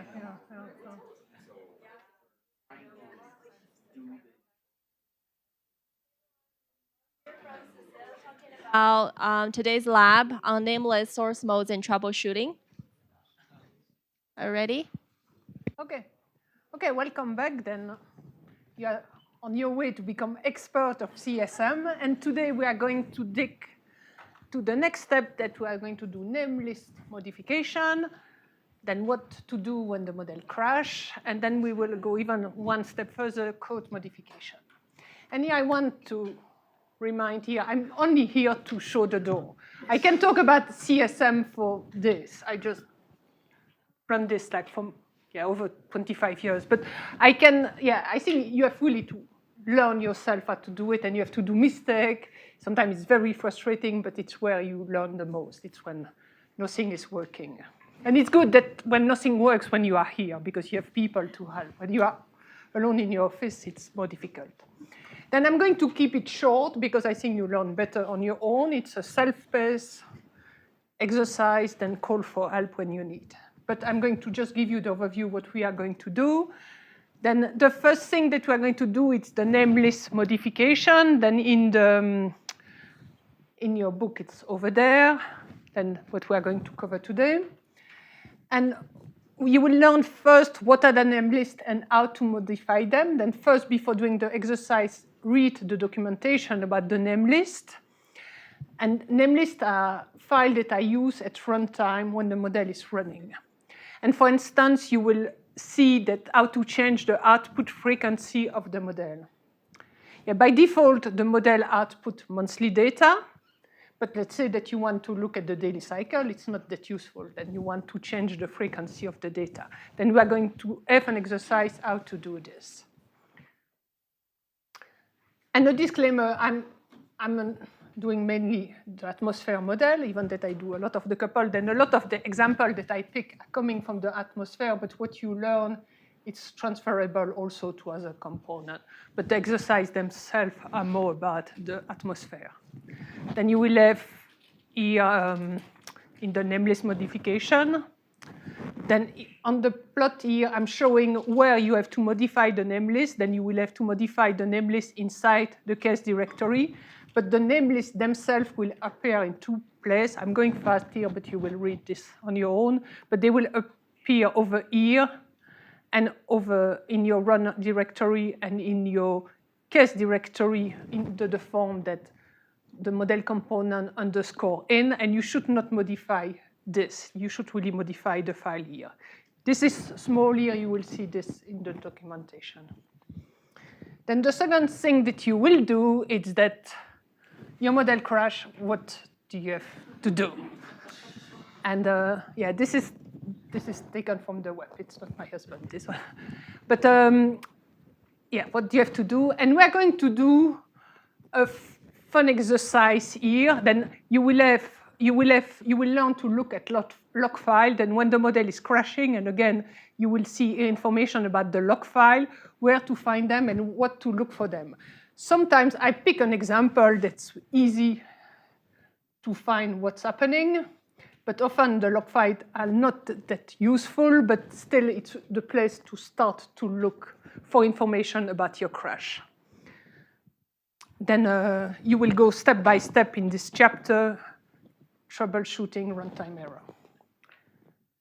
Then the last thing, what we are going to do, the fun example, we are going to try to output a variable that doesn't exist in CAM, and the model will crash. Then the last thing, and then you are bored and you want to go to the next level and modify CSM. Then, for example, let's say that you want to add a variable that doesn't exist in the model.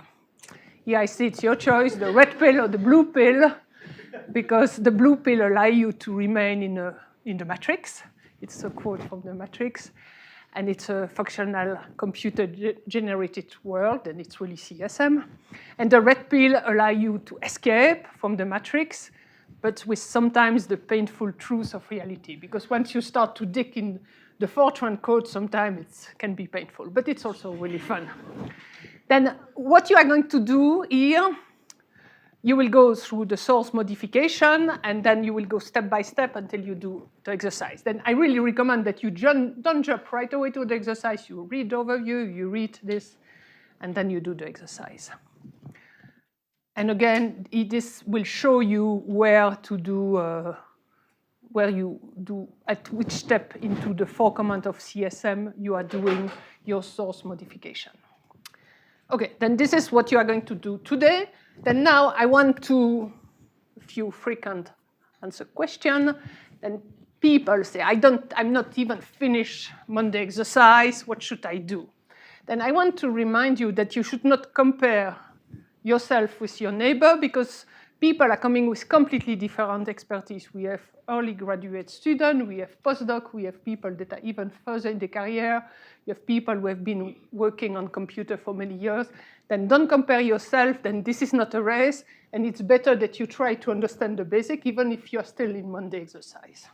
It's completely okay, and I will help more the people who are lagging behind, that people who tell me, I want to implement this new parameterization in CSM. It's not the purpose of this week. And you should not be ashamed. This is not, you are doing nothing wrong. And also, you have people that are moving faster because they have experience. What should you do? Then maybe you should start to help your neighbor and try to see. Working with CSM, it's really a teamwork. We are working here to NCAR as a team. I work with all the people that you are seeing in the lab, and it's really a team effort. And you are also learning a lot when you are helping somebody else. Then another question that I had in the lab. Everybody is called, it was on the first day, B1850.basic. I'm a bit confused. And it's true. Then when you look what is called B1850 basic, this one is called my CSM code. But this one here, you have the case directory that's called B1850 basic, you have the run directory that's called B1850 basic, and you have the archive directory that's called B1850 basic. Then what we are really trying to teach you also here is to navigate the maze of CSM and to try to find a lot of this week, it's really to learn how to navigate between this directory and what's inside each directory. Then I did a lot of plot like this, then this one is over here, graph like this, because I'm very visual, but people learn differently, then you have to find what works the best for you. But yeah, you have to figure out where you are. There's some information here to help you. This slide should be on the web after this talk, then I hope it will be, but otherwise call us. But yeah, this is normal. It's very confusing, but after it seems obvious after a little while. The last thing, you are completely confused about the tutorial special queue. What should you do? Then again, there's some information here. On this slide, I didn't update the project number from last year, but there are here information about the tutorial queue that you are using for this week and the account number that you are using for this week. Then there's some more information here. Then this is what I wanted to show you. Then if you have questions, I'm here. If you have questions later, I'm in the lab. And I recommend that you go at your own space and don't be afraid to go. There are no silly questions. Okay? Yeah. And also, if you find place in the documentation, it's completely unclear and you don't understand, please let us know, because we want to have this documentation to be useful to you, and then people can use this later. Then please let us know, and then we are improving it. Okay. Yeah. Okay, any questions at this point? Everyone is eager to go to the lab. Yeah. One last announcement. If you still want to do a data scientist for today, we still have a few spots left. You can just go find the admins outside and put your name on it, even if you've already signed up for another one, because we have vacancies, it can be more than one. That's all right. Today, just do your lunch. Go to the cafeteria a little bit before. Yeah, that's it. Let's go to the lab.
questions. So this afternoon, our first lecture will be about ocean modeling part 3 on biogeochemistry. Let's welcome Keith to give us this lecture.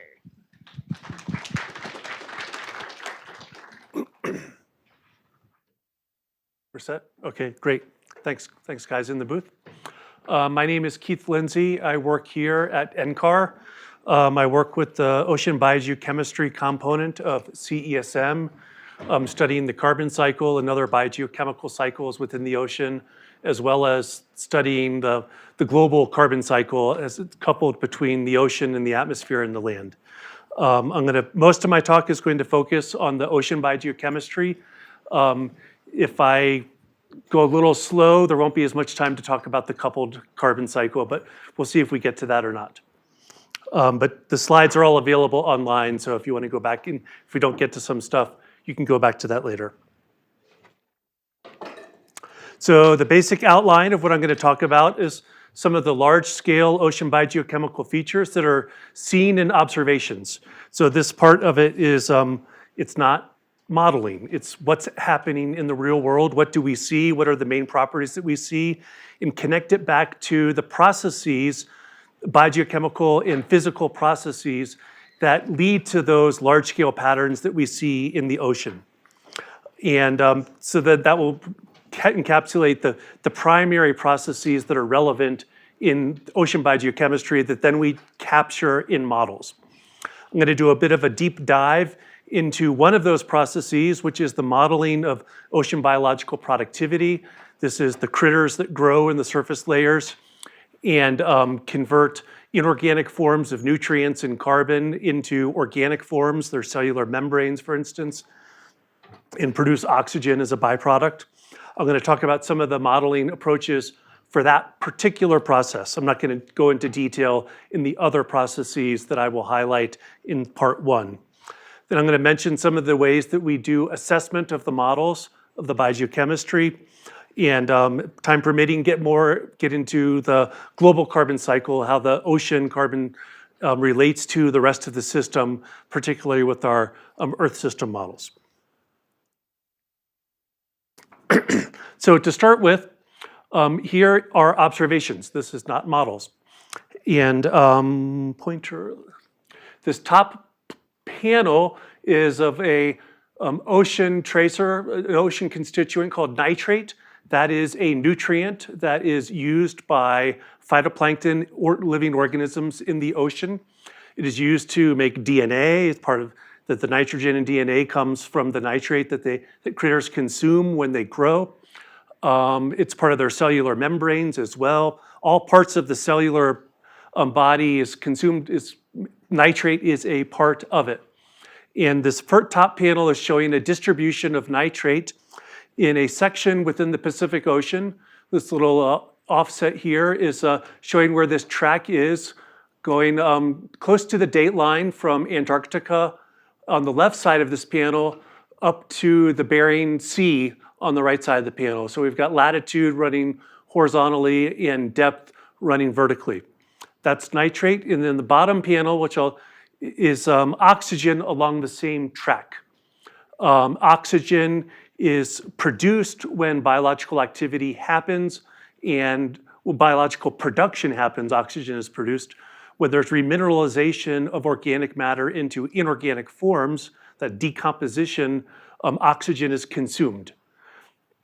So now I'm going to talk about some of the features that we see in these observations. And what these little dots on here are where the actual discrete observations happened that lead to the color coding and the contours in these plots. So this is a pretty densely sampled section of the ocean, so that these features are all well resolved in these observations that I'm describing.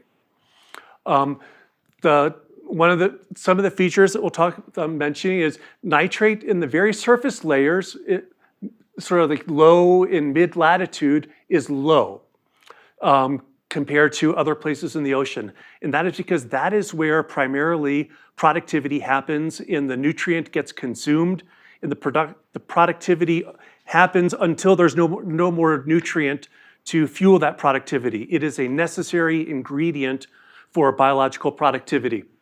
you also need light for photosynthesis to happen, and that's the very low part of the food chain where photosynthesis is happening, so that biological productivity is confined to the near surface depths where light is available. So nitrate is consumed there and oxygen is produced. And one thing that we'll see immediately is that it's not a mirror image going on between nitrate and oxygen. And one of the differences between something like nitrate, which is just a dissolved nutrient ions in the water, and oxygen, which are dissolved molecules, is that oxygen exchanges between the ocean and the atmosphere at the sea surface. And that exchange of oxygen between the ocean and the atmosphere depends upon how soluble oxygen atoms are within the seawater. And the solubility of oxygen within seawater is highly dependent upon temperature. Cold water holds more oxygen. You see that there's more oxygen at high latitudes, and warm water holds less oxygen. So this productivity that happens that consumes this nitrate, say at like 20 south here, where you see it's really low, produces oxygen, but that water is very warm, and a lot of that oxygen that is produced is then gassed out into the atmosphere. So that is one of the processes. Air-sea exchange of oxygen is one of the processes leading to the patterns that we see in oxygen contrasting with nitrate. So a lot of times you see inverse relationships between nutrients and oxygen, but not always, because some processes affect one of those and not the other. When the critters consume that nitrate, they go through their life cycle. They might get eaten by higher organisms up the food chain, zooplankton. They might just die, have mortality.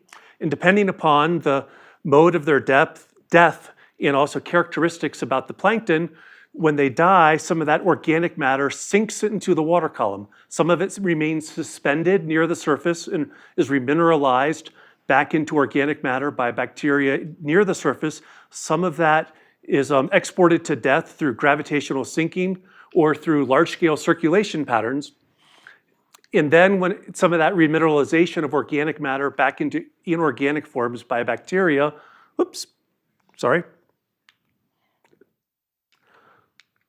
there we go, back to where I want it to be, leads to larger values of nitrate at deeper depths, because this is where along the pathways that the water masses have taken to get to these locations in the North Pacific at these intermediate depths, a lot of respired nutrient has been going on. That organic matter along that pathway is respiring and being remineralized back into the inorganic form, and it's accumulating that inorganic nitrate and consuming oxygen along the way.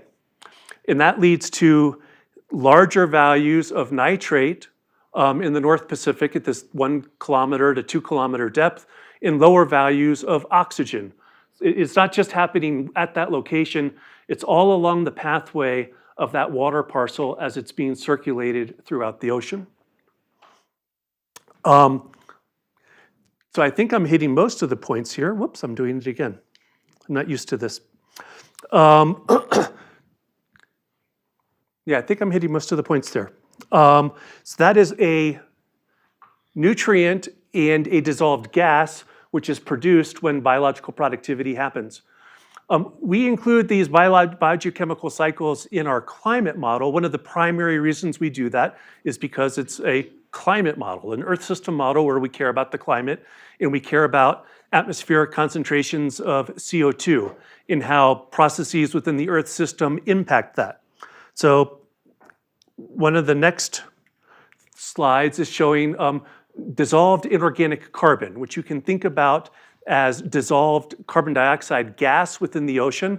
It's a little bit more complicated than that because there's some involved chemistry that leads to dissolved CO2 gas breaks down into other constituents called the carbonate system. I'm not going to go into all the details of the carbonate system. That would blow away my time allotment. So just think of DIC, dissolved inorganic carbon. Just pretend that it's dissolved carbon dioxide gas. We care about carbon dioxide gas in the ocean at DIC because it's really relevant to climate. You might have heard about CO2 and greenhouse gases. Carbon dioxide has some characteristics similar to nutrients. Carbon is required for life forms. When biological productivity happens, carbon is assimilated into the cellular structures of organisms, just like nutrients are. And when the organisms die and their organic matter is remineralized back into an inorganic form, the carbon dioxide is also then, that DIC is created during those processes. So it shares a lot of properties similar to the nutrients in terms, so you have low values near the surface and deeper values in the North Pacific here. So that has some patterns very similar to what's going on with the nutrients that I showed in the previous plot. But carbon dioxide also has gas exchange with the atmosphere, like oxygen does. So it has the same property that cold water holds. It has a higher solubility of dissolved CO2 than warm water. And so you end up with large values of DIC, CO2 at high latitudes where there's cold water. And if you were to look at a relationship between DIC and nitrate in these low latitude surface waters, you would see some deviation from a perfect relationship we'd get from biology because of the air-sea exchange that happens with carbon dioxide, with CO2.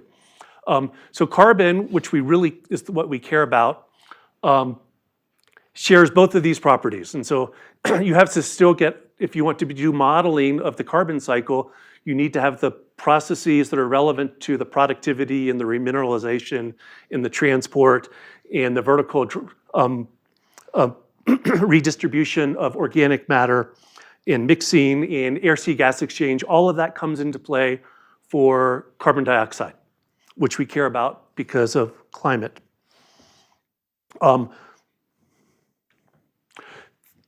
This is a map. It's a bit of a dated map now because you can see that this is from this is air-sea CO2 flux from the year 2000. So before, the plots were showing just the depth, latitude characteristics of carbon and a nutrient and oxygen along this transect in the Pacific Ocean. Now this is looking at the surface, the air-sea exchange of CO2 between the ocean and the atmosphere.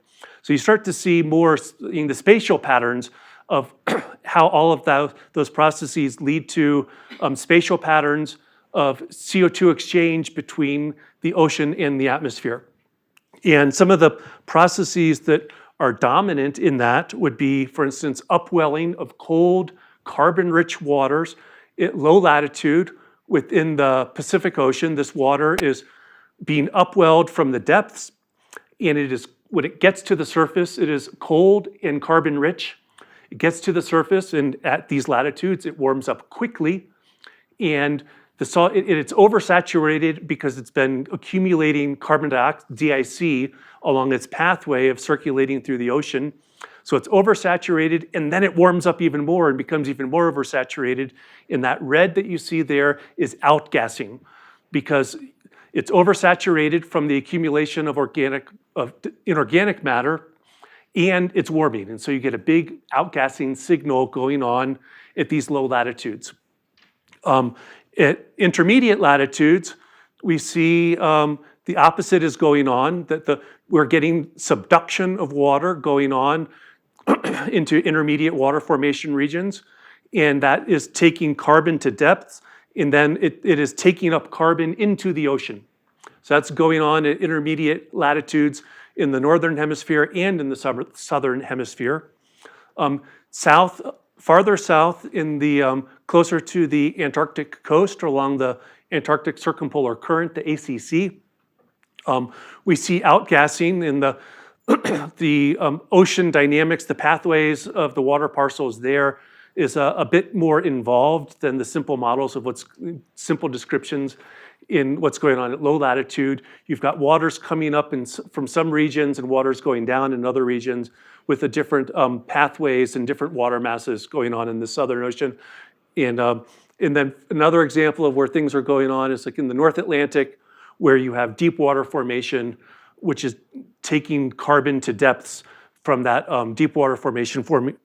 Water cools and takes up carbon and then mixes deep. So you get some hot spots of carbon uptake in the North Atlantic. So all of these processes, the biology and the physics combine to produce patterns like this. And those are the processes we include in our models. And this is then what gives us an exchange between the ocean and the atmosphere for CO2. When you add anthropogenic increases in atmospheric CO2 above that, that tends to increase the net uptake of carbon into the ocean everywhere.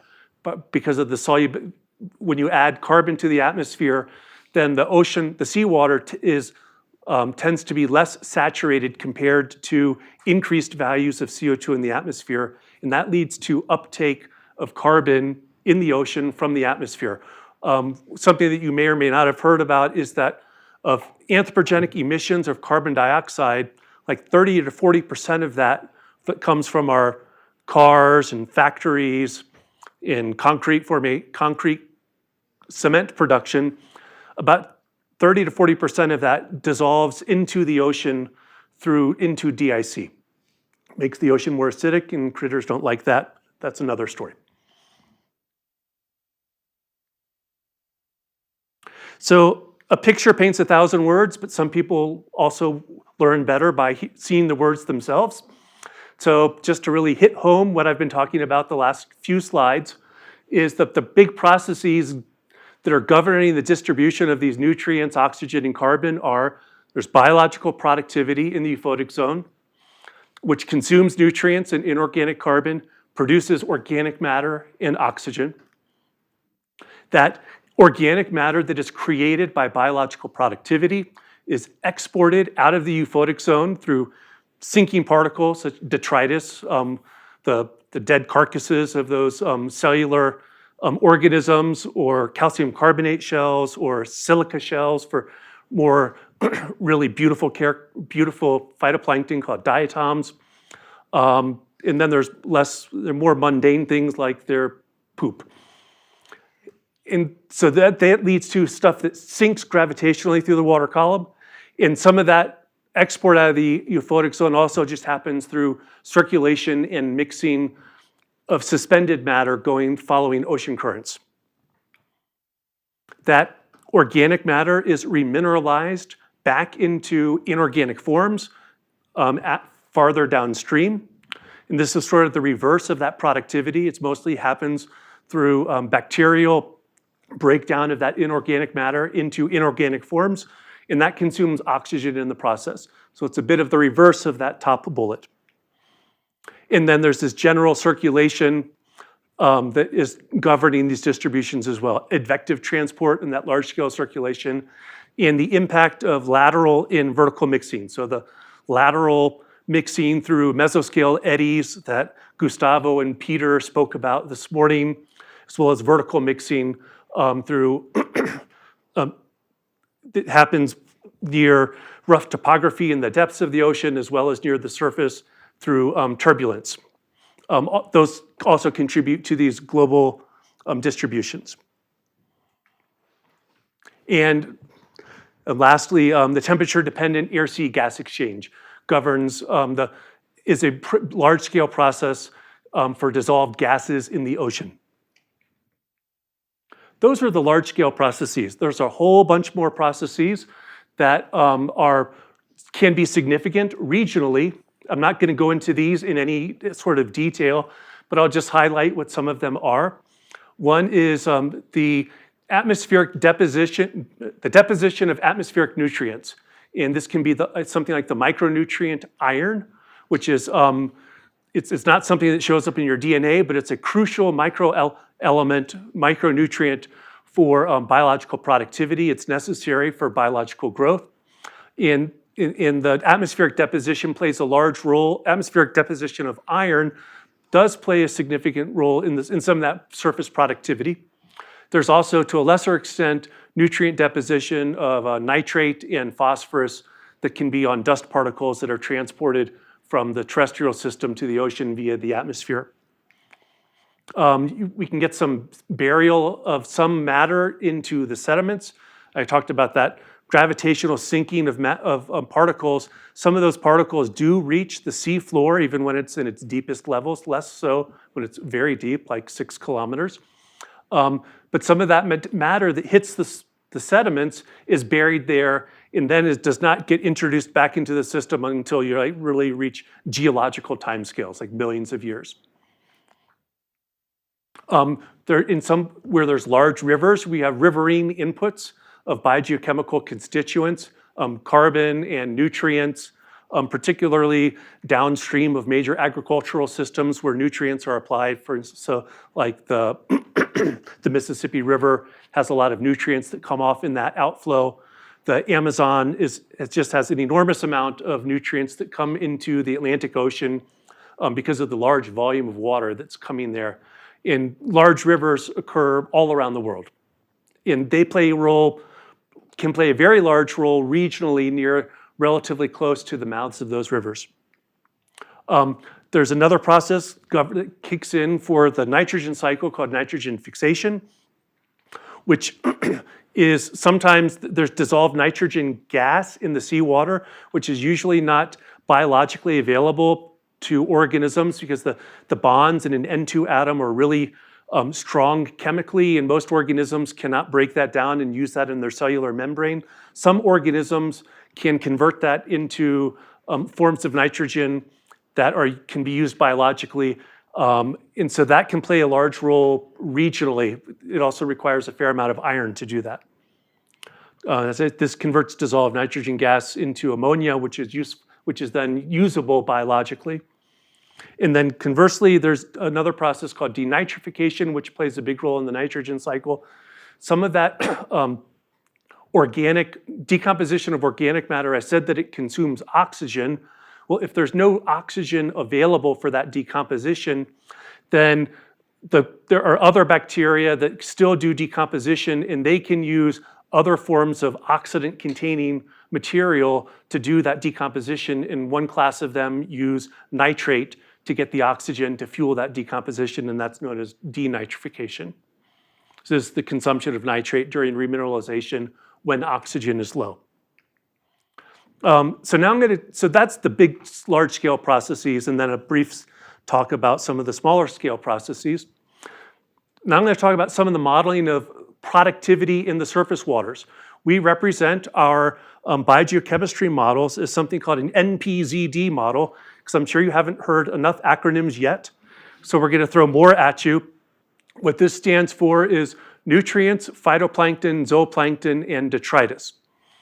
And we have different, so in our, whoops, did it again.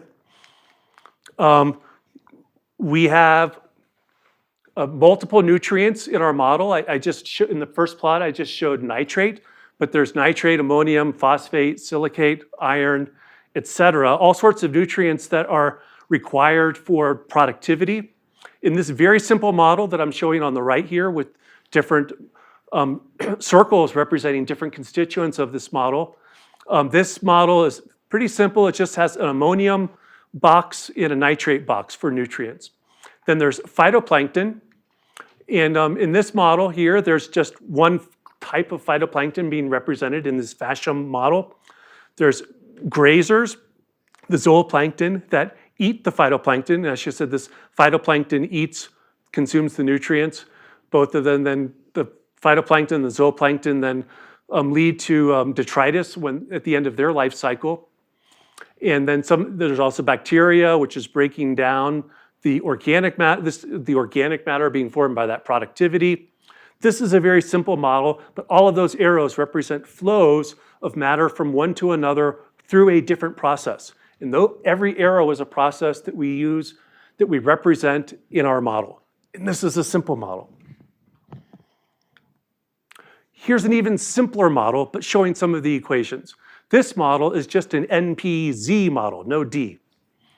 So in this model, we have equations for phytoplankton, zooplankton, and nutrient. And it has all these terms with all these coefficients, but they all mean something physically. They all are representing different processes in the model. So this first term here is productivity. And there are a lot of terms that contribute to the representation of productivity in the model. There's a light term here, and in some of the coefficients here, E stands for the light incident into the system because, you know, E just means light. It just rolls off the tongue.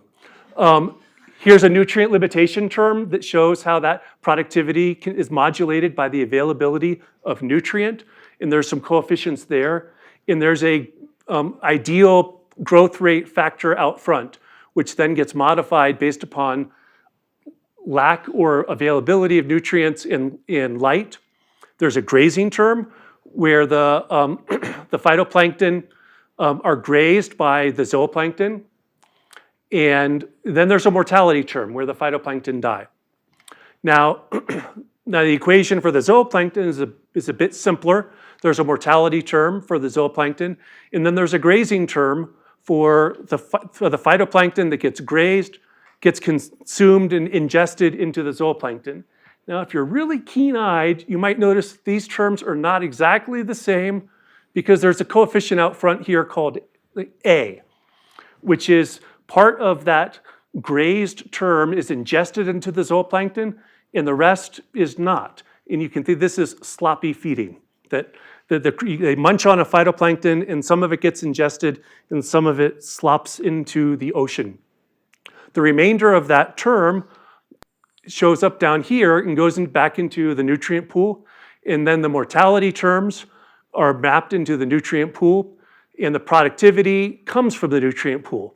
So this is a really, really simple model, but it has just three coupled ordinary differential equations. Everything that leaves one pool goes somewhere else, so it conserves mass. That's something I'm highlighting in this last bullet. But there's like a dozen parameters in this really, really simple model. So how do we get those parameters to estimate them for a really simple model? And what we're using in CESM is far more complicated than that. In CESM, we have over 100 free parameters that we need to adjust in our model compared to the dozen in this really, really simple model. So the ways that we estimate these parameters are from laboratory and field experiments, looking at photosynthesis irradiation curves, like expose phytoplankton to different amounts of irradiance, light, and see how their photosynthesis changes. And so that can lead to some of the coefficients in that productivity term. We did the same thing for nutrients to see if you add nutrients in cultures, how much do the phytoplankton respond? We can optimize this against field data and observation, so it's a bit more messy because other things going on out in the open ocean. And sometimes we just use the same values we used in an earlier generation of the model, because redoing everything from scratch every time is too cumbersome and time consuming. Some of these models just have a single type of phytoplankton in it, like NPZD. We have other types where we represent multiple types of phytoplankton in the model. In the real world, there are thousands or perhaps millions of species of phytoplankton. We cannot include all of them in our model. What we do is we sort of can represent classes of them in single boxes. It's like all of the diatoms, the ones that make silica shells, we put them in one box. All of them that do nitrogen fixation, though there's many species that do that, we put them in another box. All of them that are really small, that thrive in low nutrient, high light situations, we put them in another box. This leads to this concept of plankton functional types. That this is what we use in our model. And in CESM, we have 3 functional types. And in CESM3, we're going to have 4 functional types of phytoplankton plus grazers. So there's different types of complexity of these biogeochemistry models. Which one's the best? Which one would you want to use in your model? I'm already running behind, so I'm not going to go into a lot of detail here. But there was a study here that was done by, there it is, Friedrich et al., whoops, who studied different types of complexities of biogeochemical models, a dozen different models with varying types of complexity to evaluate which ones do best with untuned models at 2 sites in the equatorial Pacific and the Arabian Sea, and high values are bad.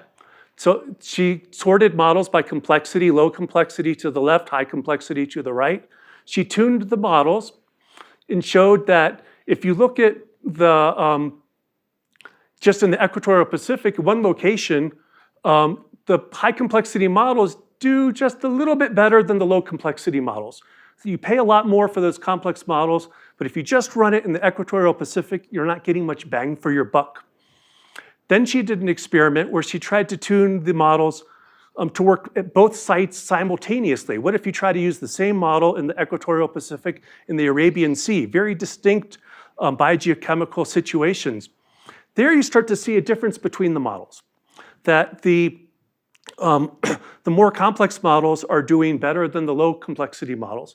Then she did another experiment, which is a concept of transferability, where you tune it for one location and then use it in another location. And there the complex models did even better. Why is that relevant? That's relevant because you might have observations to tune your model from just a few sites around the world, but if you put it into a global model like CESM, you want it to work well everywhere. So this says, like in this bottom left panel, that having a model that is tuned to work well everywhere might work well at other places. And so the complexity pays off for global models. And similarly, what if you tune it for present day and you start running the model in a future scenario or from a scenario really deep past?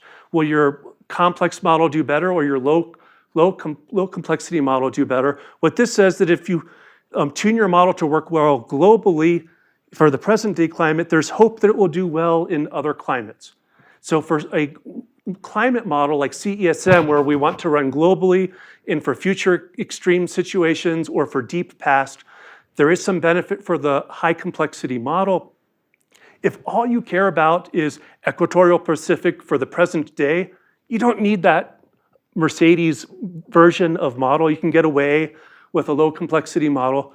So a key point from this slide is, what is the best model? It depends on your application. If you want the global model that works for the future and today and the past, you need a more complicated model. If all you care about is a regional setting, the low complexity models are great for you. This is a diagram of CESM.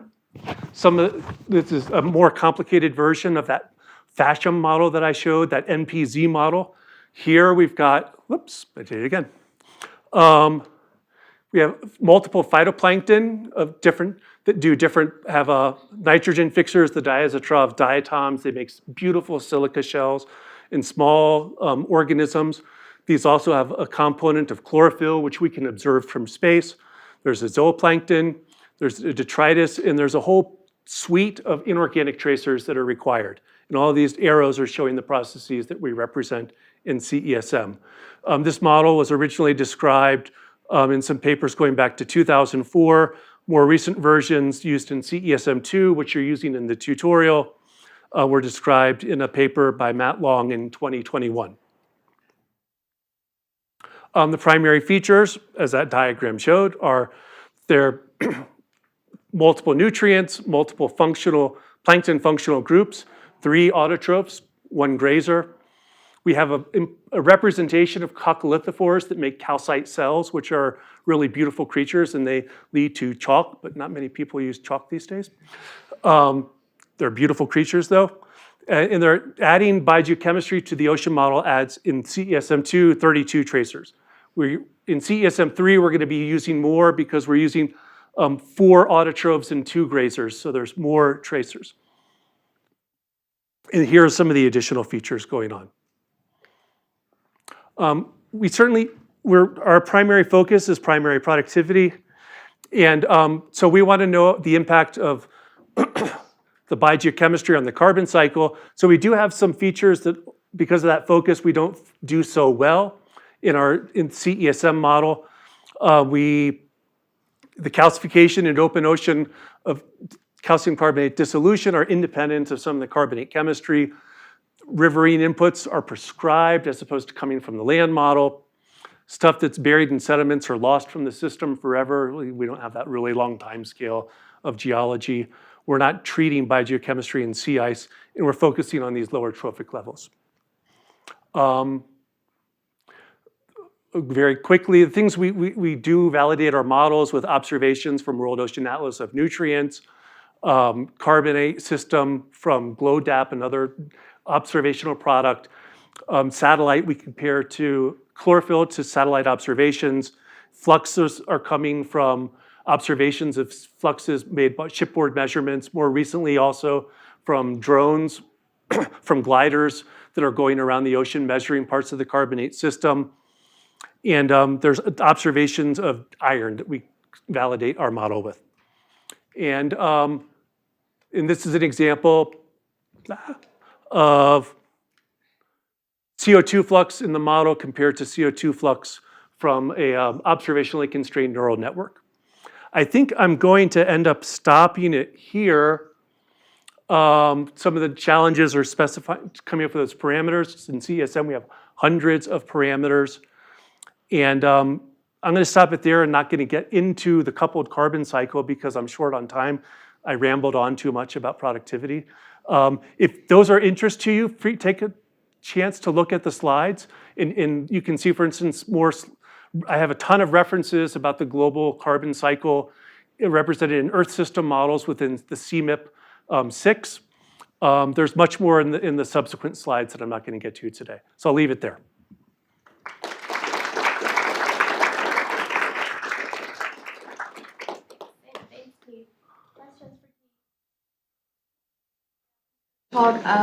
You've mentioned CO2 as an anthropogenic driver.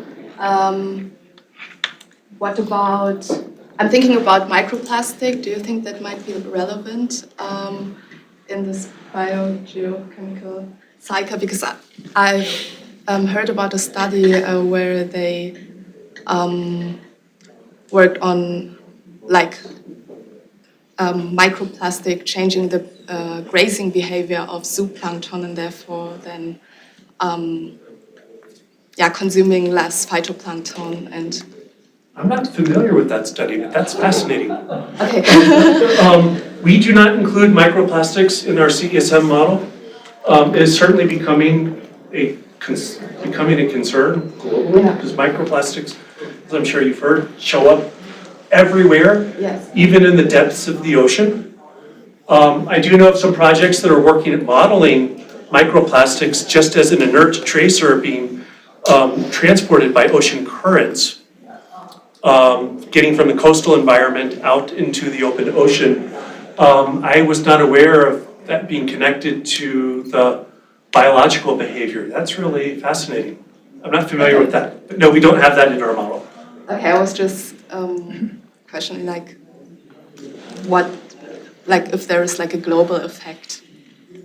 Yeah, I'm not familiar with that with that sort of study, so I can't. Okay. I could make something up, but I just didn't. That doesn't help anyone. So, on your NPC model slide, we see a bacteria component of the model. I'm curious where the bacteria was in the model. Where is it the equation, or do we parameterize the microbial processes and stuff like that? In the fashion model, I think they're explicitly modeling it, the bacterial pool. In CESM, we are not. Okay. So we are making assumptions about bacterial abundance that lead to the remineralization. And so we effectively, one of the things we'll do is have a temperature dependence on that remineralization, which is effectively saying that the bacterial abundance depends strongly on temperature. And so that the effect, we're modeling the effect of the implicit effect of the bacteria through the temperature dependence without explicitly modeling it. So the fashion model had it explicitly. We do not have it explicitly in CESM. Can I have another quick follow-up question? So I study marine archaea. So I'm curious whether like the newer versions of the ocean models, biogeochemical models will include any of the nitrifiers, ammonia oxidizers, and stuff like that. In CESM, no, not explicitly. There might be other models out there that do that. I'm not sure. I can only speak for. I'm knowledgeable about our model, less so about. There's a whole sea of models out there. There might be some that are doing that, but I'm not familiar. In terms of productivity, like in the context of climate change, like marine productivity, do you consider like the gas emissions like DMS from like biological activities at the ocean surface? That's a great question. In CESM, we do not have that.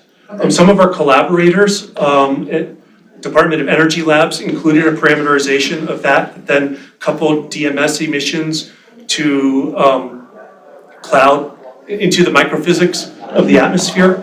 We don't have that. In that study that they did never really got its way back into our version of the model. They started with our model, but a whole other can of worms. No, we don't have that here. I've heard people talk about interest in reviving that because of the feedback to the microphysical processes relevant to cloud formation, for instance, which is probably.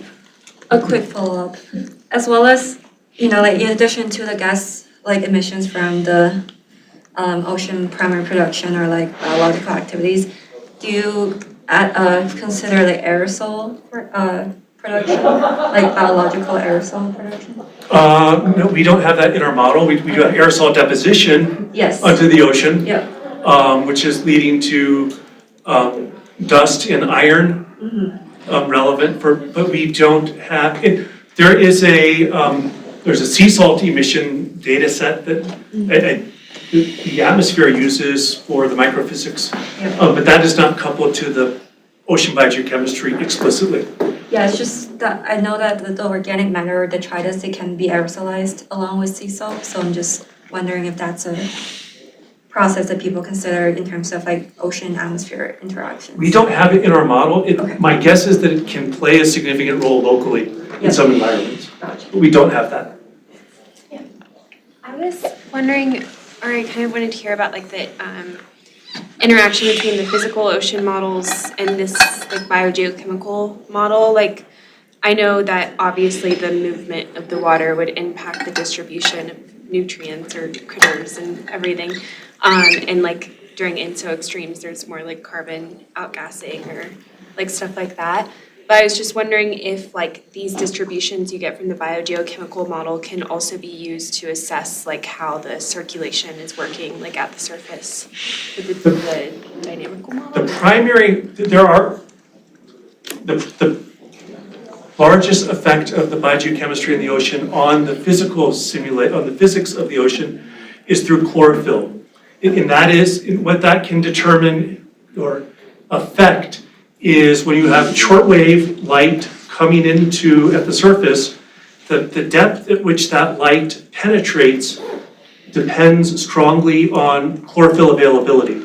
When you're in a highly productive region with lots of chlorophyll, that shortwave light and the energy associated with it is absorbed closer to the surface. And if you're in a regime with less productivity and less chlorophyll, that light can get deeper.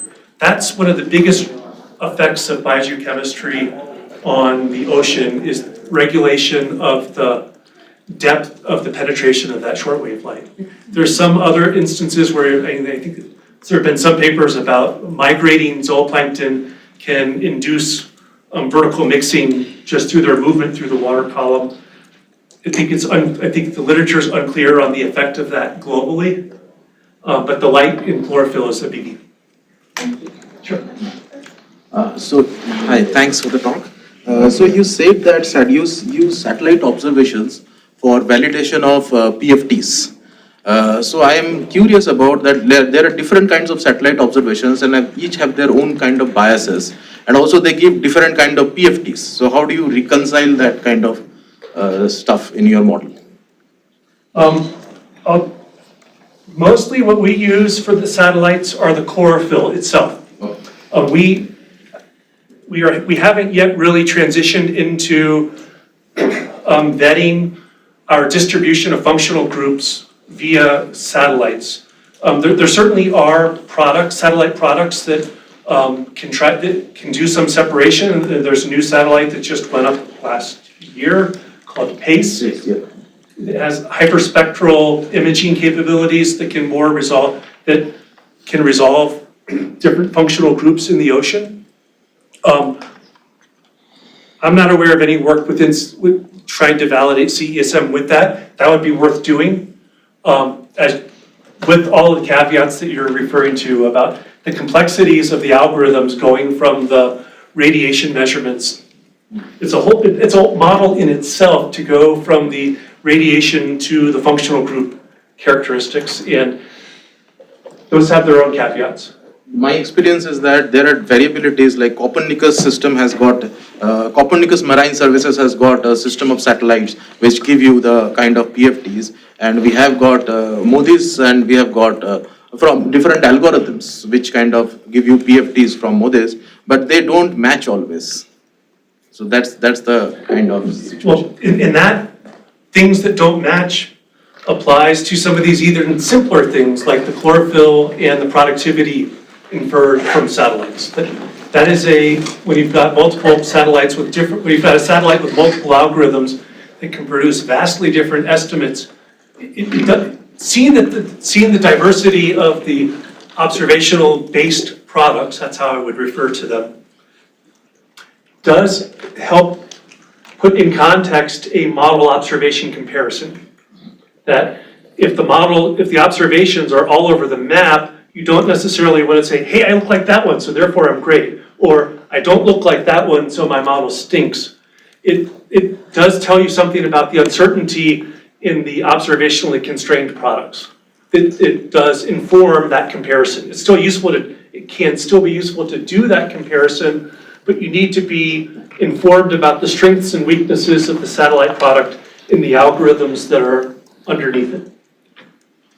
In the interest of time, we can take one last question. Yeah. I'm wondering if there's been any effort to add kind of proxy system models into CESM so that you could take all of this biogeochemical information along with the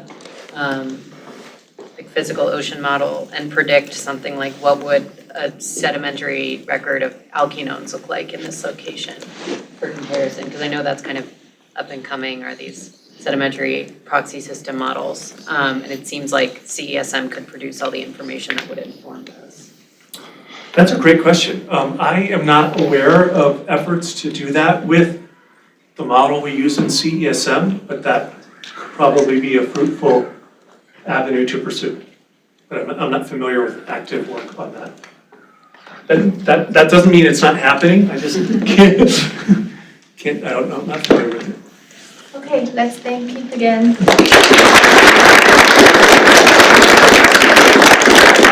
I'll always ask a Keith question after in this break. So I want to make a little bit change. Because we don't have a lot going on in the lab check-in, I just want to say briefly about the lab, and then we can go into the break and go to the lab directly. So this morning we had issues about the account overspent, right? That has been solved during lunch. So this afternoon you should be able to submit your jobs. Is there any other issues that people want to raise? Yeah, it looks like it all went well. So that's all I want to say. So let's now go to the break, and then you can directly go to the library for the labs. Thanks for the great questions.